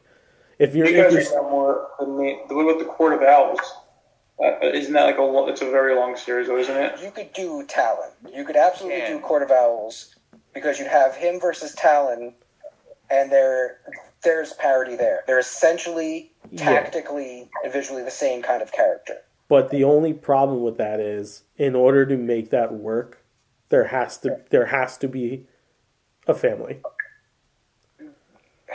And they've already painted themselves out of that corner. Right. Because the point of the first Reeves movie is, these are the people controlling everything. The mafia, these politicians, this group over here are the ones fucking everybody over. So then you retcon it all and say, no, it was the Court of Owls doing this, doing that, doing this. And by that point, you're like, well, I'm just expecting another person who's pulling the Court of Owls strings in the next movie. Now, it's a Russian doll. As a fan of Snyder and Capullo's work, I'd love to see someone do fucking Court of Owls in movies. Oh, me too. But there's so much setup you need. Oh yeah, you need to lay that foundation early. If you're gonna, Gunn should do it. If you're gonna do a maybe Azrael. I could see a really good version of Azrael in Reeves' world. Yeah. Yeah. To play off, actually, it would build off of really nice the Riddler concept, because this version of Azrael could do what the Riddler thought he was doing, and fighting the same fight Batman fought. So, like, this same thing, that could be the point of this whole world. Bruce thought he was creating a movement that's positive, and everyone that comes out of the woodwork is just a bigger psycho than he is. Right. Right. Because we're still in no man's land, kind of. I'll say this, though. They did kind of leave the door open for a bit of supernatural, because when he did the squirrel suit, and he fucked himself up on the car on the bridge and shit like that, it just goes, I got up and walked away. I was like, I mean, that wasn't supernatural. That was like, it's so dark. Maybe they won't notice. Yeah.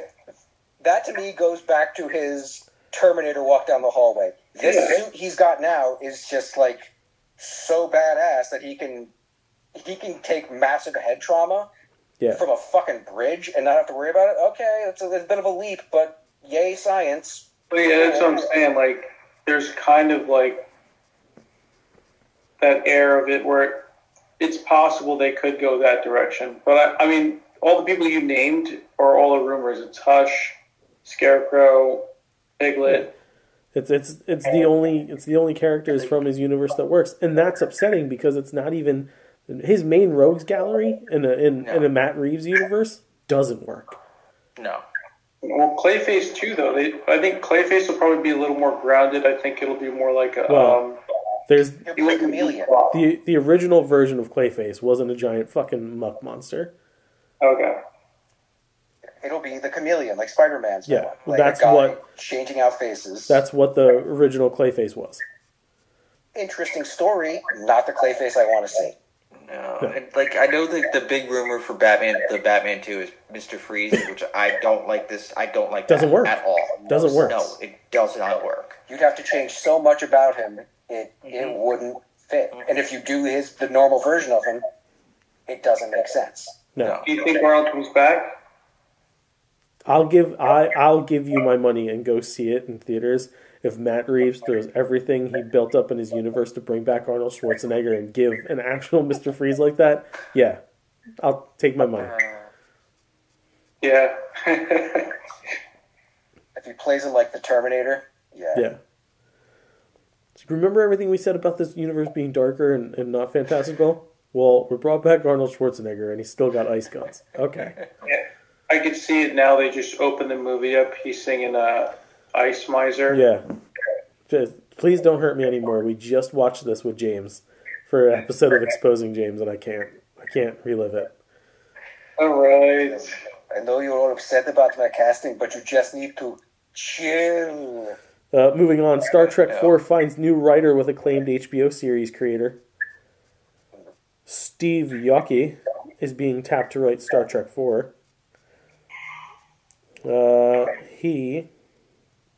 Let's see, what the fuck is he then? He was one of the creative minds behind the hit Max series The Flight Attendant for HBO.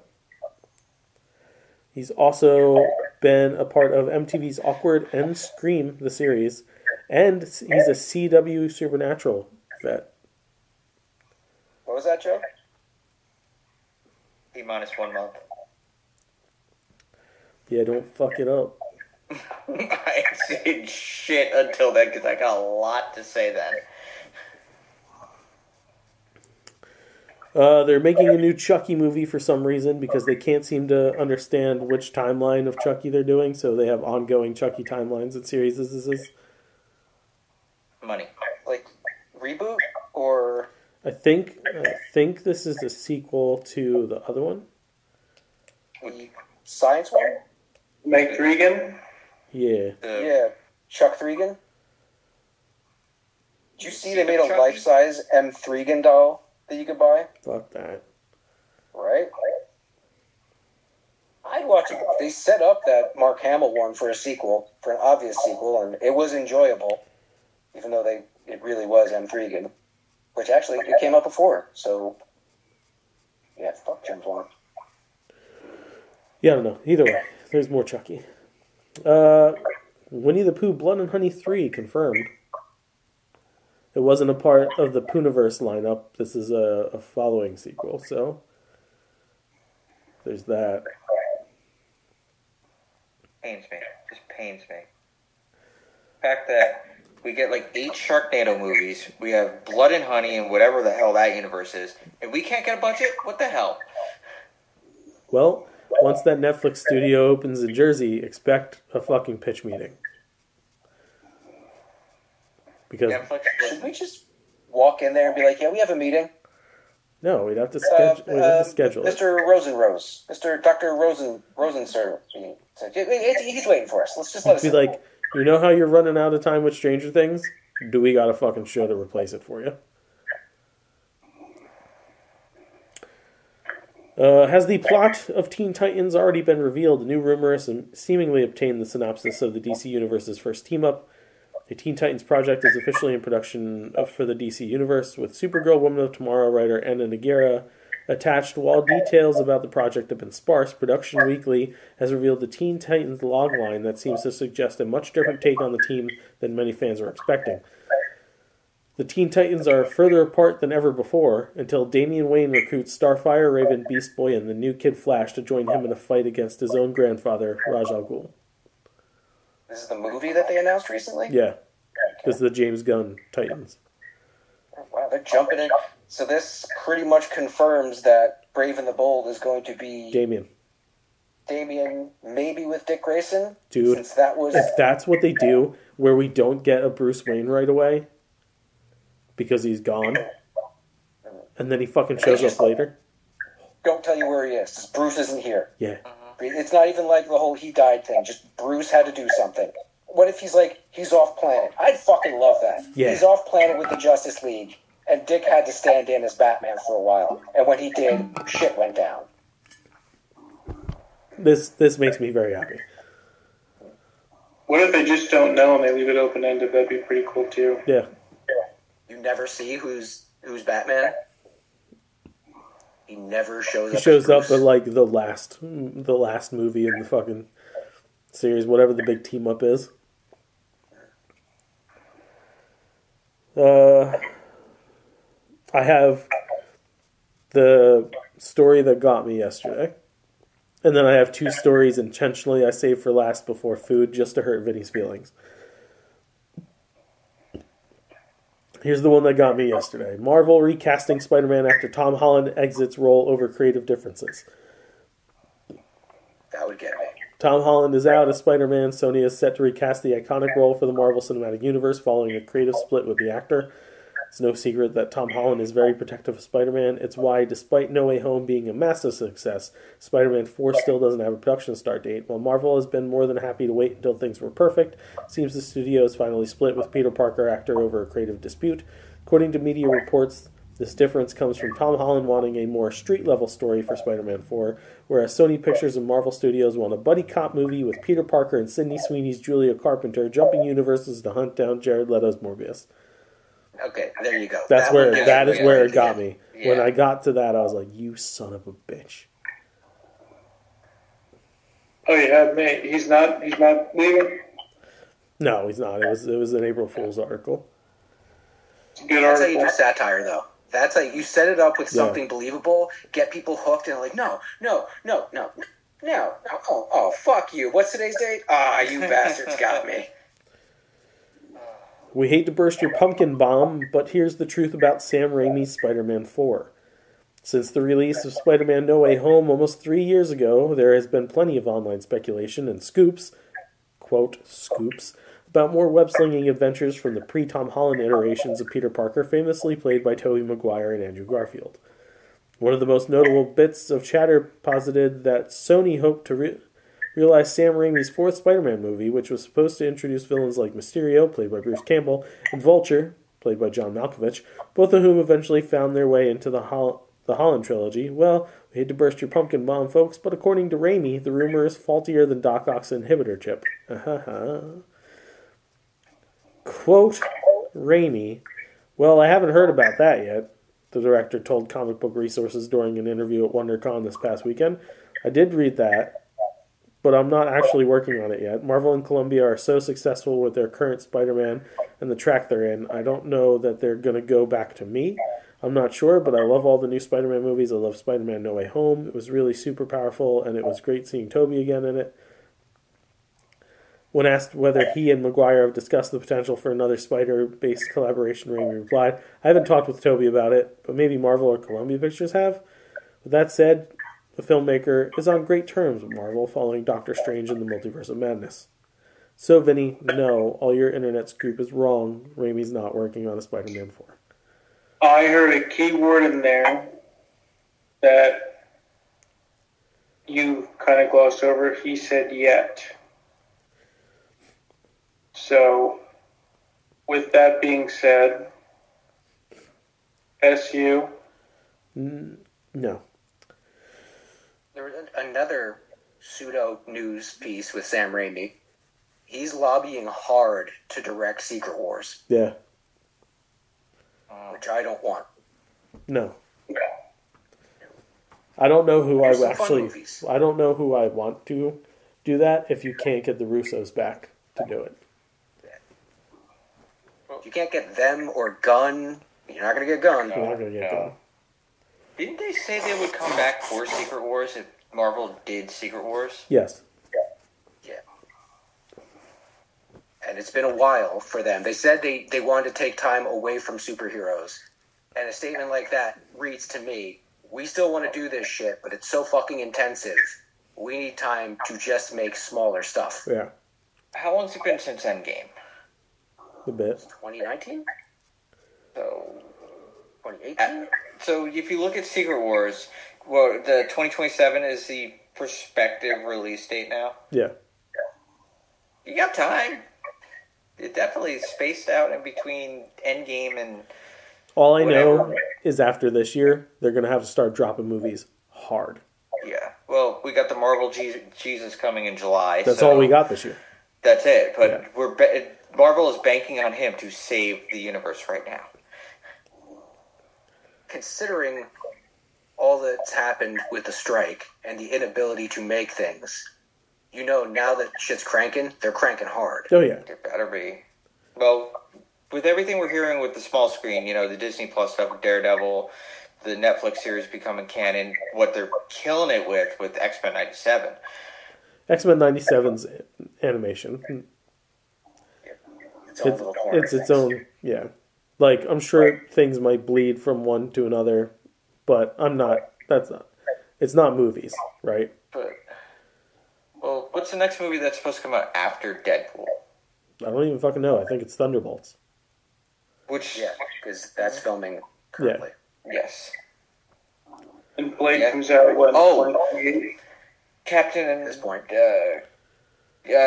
What's it called now? New World Order? What's Captain America 4 Something. called now? They've changed it a million times. Yeah. I think heard that they might pushed be. that shit back. They've got Cap, they got Thunderbolts, What are we in? Phase 6? FF. Phase 5. I heard no Bucky Barnes in Cat 4. Yeah. That's so That sad. makes sense. It's in Thunderbolts, Because he's so in he's busy. Thunderbolts. Yeah. So, Captain America Brave New World is set for 2025. That is what, according to this, is the next one to come Yeah. out. Yeah, actually, we should see a trailer for that at some point before the year ends. 'Cause Yeah, they were done. Yeah, they finished shooting. It's all been reshoots and stuff. Yeah.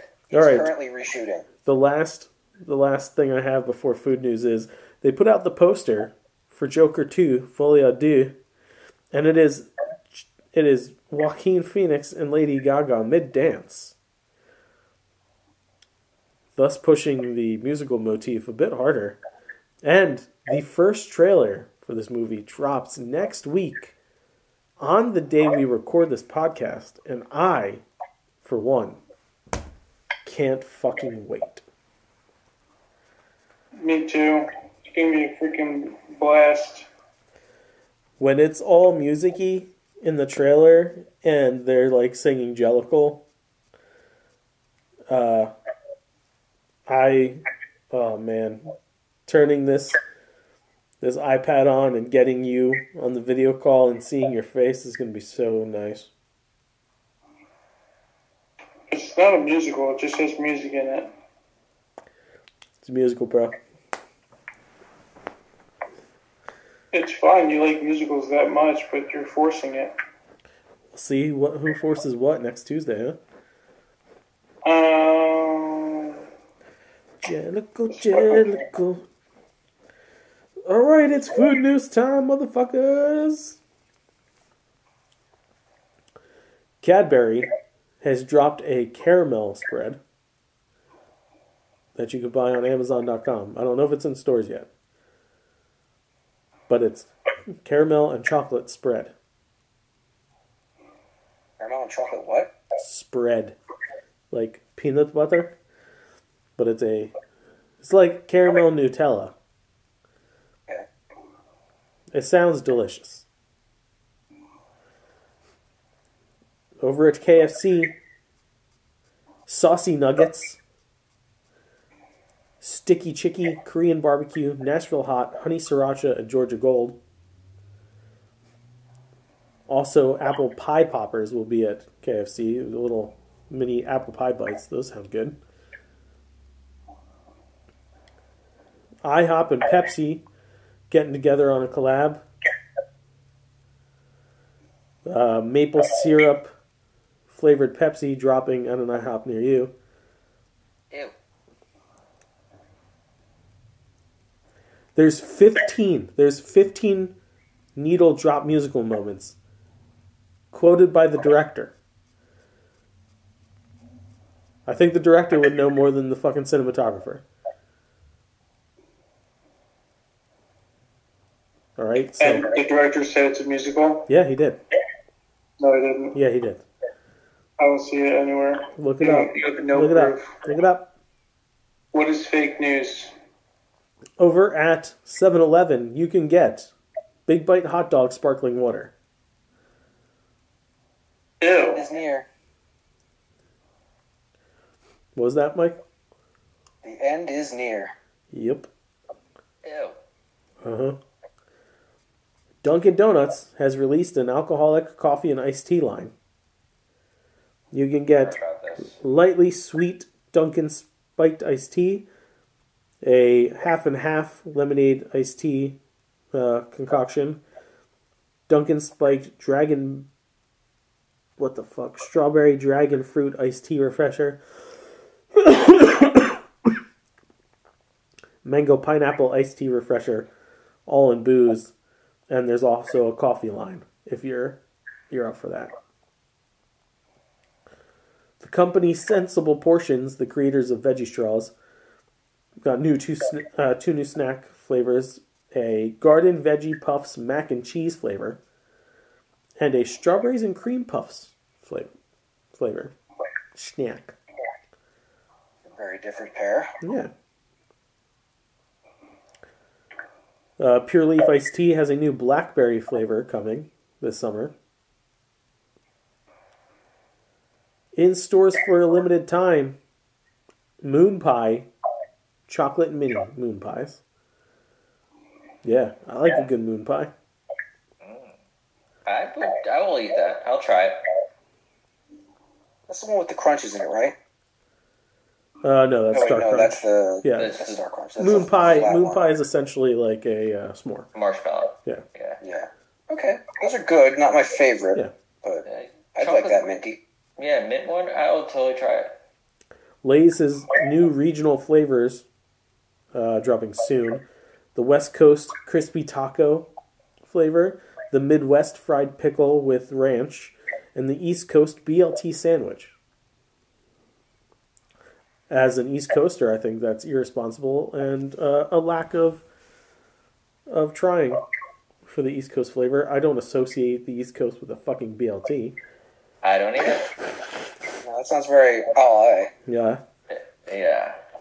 Like, how were we not like cheesesteak Pizza. or pizza? Taylor ham. Yeah. Pork roll? Sorry, pork roll. Thank you. Yeah. Pork roll. You know?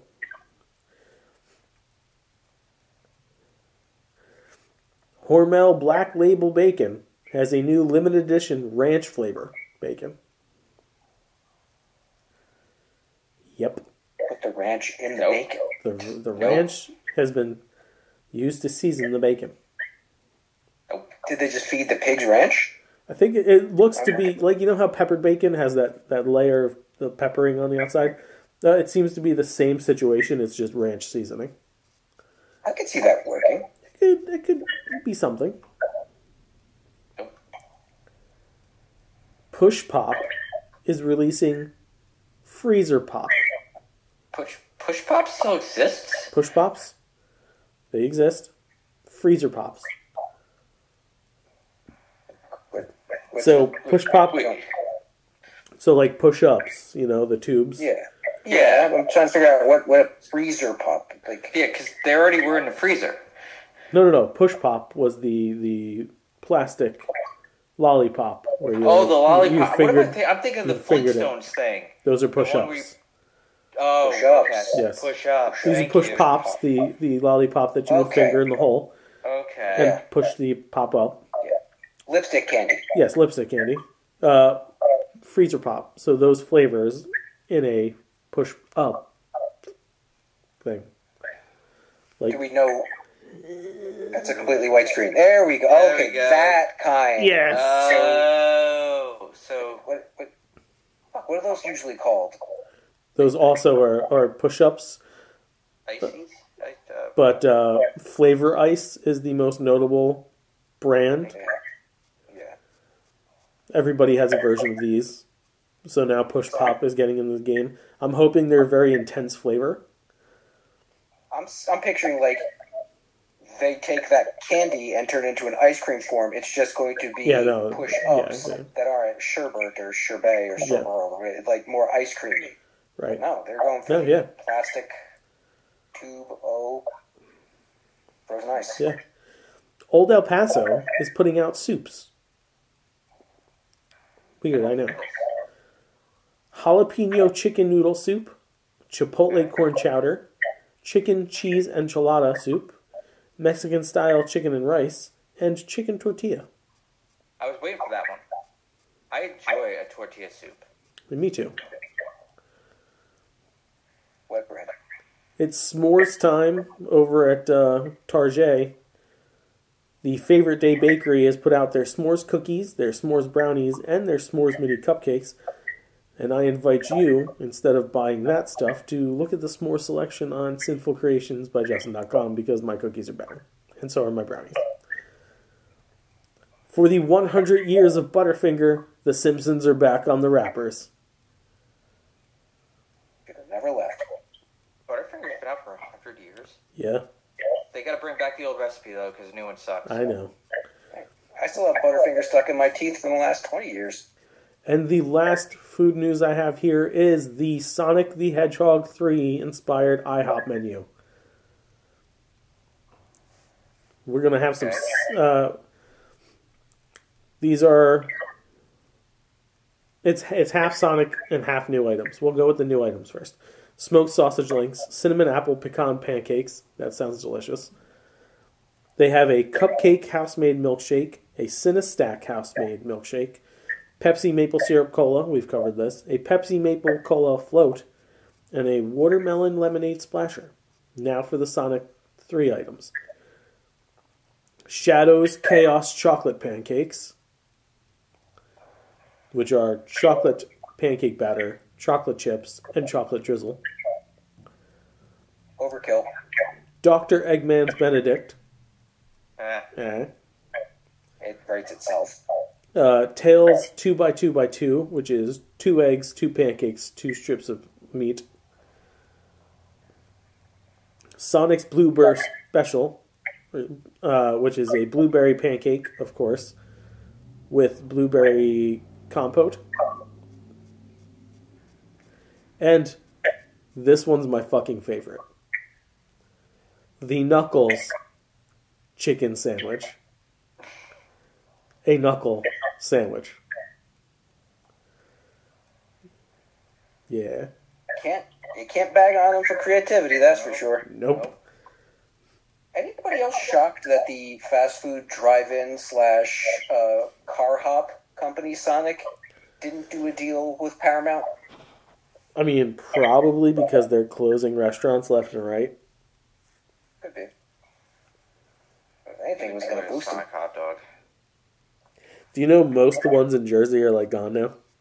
Yeah, there's like 3 of them left. And one's in Howell, and we don't go to that one. Actually going to see if that one's still even open. It is still open. Power of producing. I'll only go there on a Saturday if I go there. The next closest one is, where is this? Cherry What Hill? is that? Middletown. Yeah. I think that is the 3. It's Howell, Middletown, and Cherry Hill. If the Cherry Hill one's still open. I have Not that great. a nerd and a douche, and both happen to be personal items. I only have a nerd. Mine's not so personal, so I'll lead in with it. I want to give Kristen Stewart Nerd of the Week. And you'll be... Oh, was this for her Shocked. comment about Marvel movies? Yeah, for saying she doesn't want to be in one. Thank you. None of us were asking for you to be in it. There was so there was a thanks for stepping caveat. aside. There was a caveat to that. Oh yeah, if Greta Gerwig makes one, she'll be. Yeah. Who the fuck is that? She's the director of Barbie. Oh, Yeah. I didn't love her dismissiveness. Like these aren't good movies to make. Like no one's doing them and making them artistically. But if it's like I don't want to work in something that big anymore, I want to stay smaller. I get that. She was in a giant fucking series that almost ruined her life, with the exception of the money she made. So yeah, taking things I think a little smaller. I think for her it is like no one wants me in this fucking thing anyway. There's no clamoring to have her play any fucking comic book character I can think of. she's not really a draw anymore, is she? No. No. Really, she's actively made herself that way. She wasn't She's in she small wasn't stuff now. she wasn't a big draw when she started Twilight either. Yeah. As it kept going, she got became popular. popular. Right. But nothing else she did has like she gained popularity through the work, and then after that was done, she was just like, I don't want to do this kind of work anymore. Yeah. Well, my douche of the week. Samsung. What'd they do? Well, you see, All that. my oven is a smart oven. Oh. It is a Samsung oven. And it shit out the week before Easter. And of course, no local repairman wants to touch Samsung products because it's nearly fucking impossible to get the parts to replace them. Right? So I reach out to Samsung, because I have to, and I set up their repair through them. And they're like, we can come out Wednesday. This was last Wednesday. I said, okay, great. They contact me on Tuesday, and they're like, hey, did we say Wednesday? We meant Friday.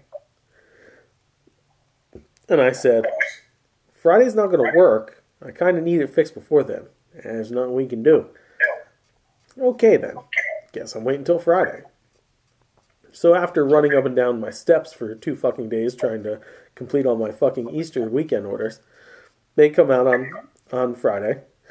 And the guy is like, oh, your screen's not broken. I said, no, my screen isn't broken. Well, that's the part I have in my truck to repair. Well, that's not what I fucking called and said was wrong with it when I set up the appointment. Well, let me show you the ticket. Now I see my comments on the ticket. I say, see right there?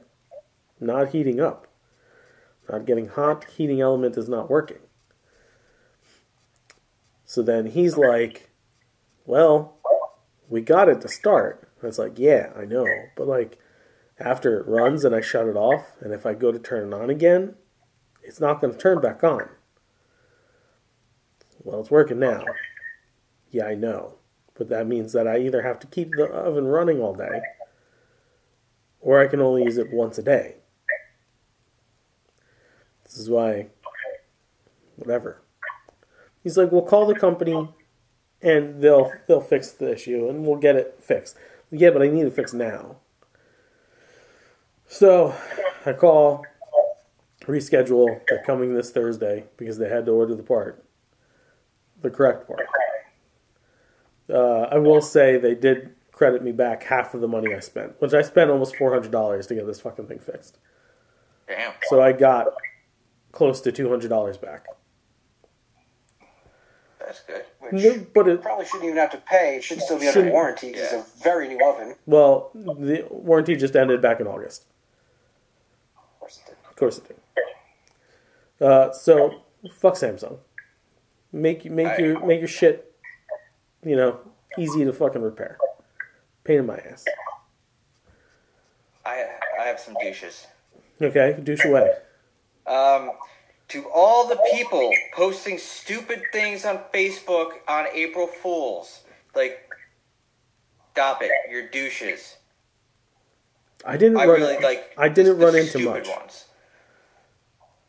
Except for that fucking article about Tom Holland. I didn't run into much. I saw the Kevin Smith one and I was like, that's funny. The people who constantly write, "Oh, Disney's free today," like the blatant obvious ones. I hate all of them. We should have done something. We should have posted that we're breaking up. People might have bought into that though. Mm-hmm. So fuck those people too though. Fuck April Fool's Day. I fucking hate April Fool's Day. Yeah, very dumb. Ever since IGN put out that fucking trailer for that Legend of Zelda movie that never happened.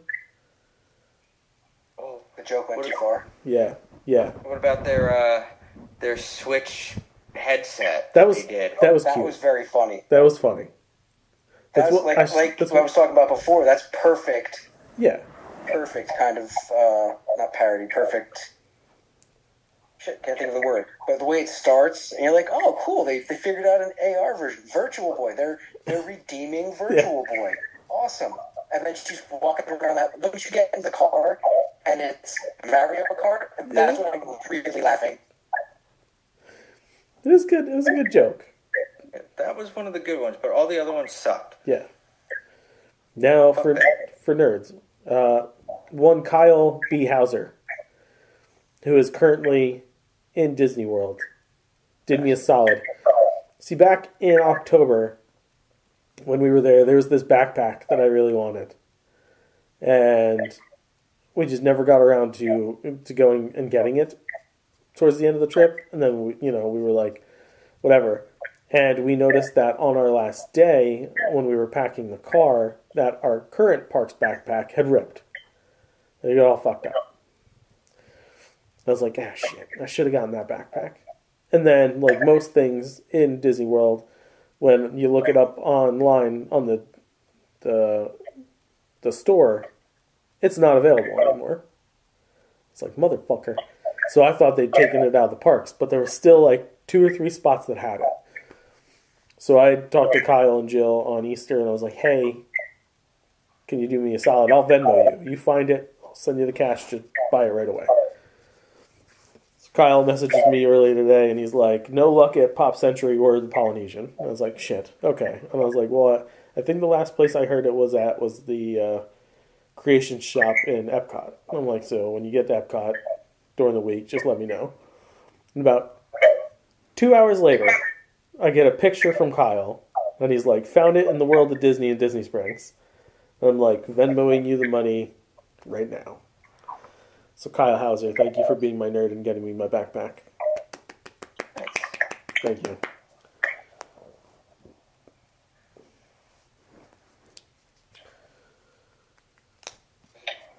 I have no nerds. I believe that's all the nerds. That means this is where we finish the show.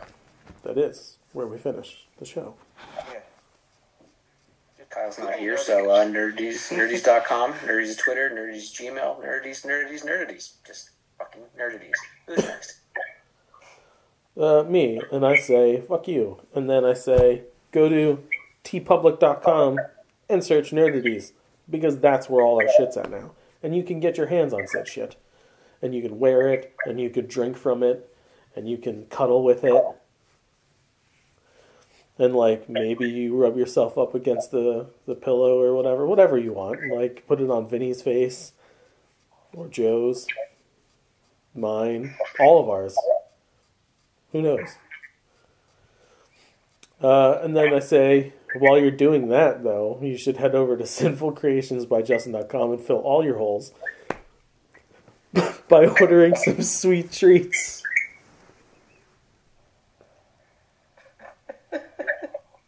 You're making stuff to fill other holes? Yeah, fill your mouth hole. There's still 1, 2, 3, 4, 5, 6. Well, technically, if we're not counting the eyes. Even if we're not counting the eyes. Yeah, don't count the eyes because there's an orb in it. There's something currently there. Most So I could take care of one item from my shop couldn't take care of the 5 face holes. So the enticing smell fills your nostrils. The sound of the crunchiness or the soft chew to the bite will fill your ears with the melodic sounds of snacking. And of course, all of the deliciousness fills your mouth. And then after you've processed it for a second or so, it fills your butthole. Well, it comes out, though. That's not a going in. It's filled. Yeah. For a second, it's full. But you can get all your sweet treat needs while you're grinding your faces, or while you're grinding yourself on our faces. You can stuff your face. Sinfulcreationsbyjustin.com. A lot of face work. I have to follow that. Sure do. I don't make it easy for you. No, do not. Ever. Go to youtube.com/nerdities. Just bash that subscribe button and ring that bell to get notified when new content Bash is it coming. like that fucking pillow. A whole lot of new content. All the holes. New content is coming. All of it. Eat every one of them. Including Nerd ETs, our cooking show. The final installment of the Joe trilogy.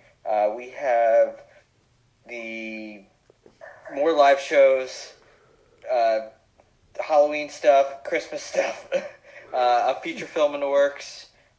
Basically, short films. If it's Nerdities, it's going to be on YouTube. If you want to give us a budget for any of this, please give us money. Write to us at nerdities@gmail.com because we'll croon, we'll spoon, we'll talk about your business and or product. Yeah, sooner or later, if you don't start giving Joe money, we're going to have to make him have an OnlyFans. Then we'll fire him for having an OnlyFans. No, we're not going to fire him. We'll make money. Well, depends on what he does on there. Fill all his holes. Don't make me do this. Give me money. The opinions of the Nerdities crew are idiotic and poorly thought out, but don't worry, next week's will be far more insulting. This is where we say, fuck, bye, bye. Because of the end of civilization, the Clamp Cable Network now leaves the air. We hope you have enjoyed our programming, but more importantly, we hope you have enjoyed life.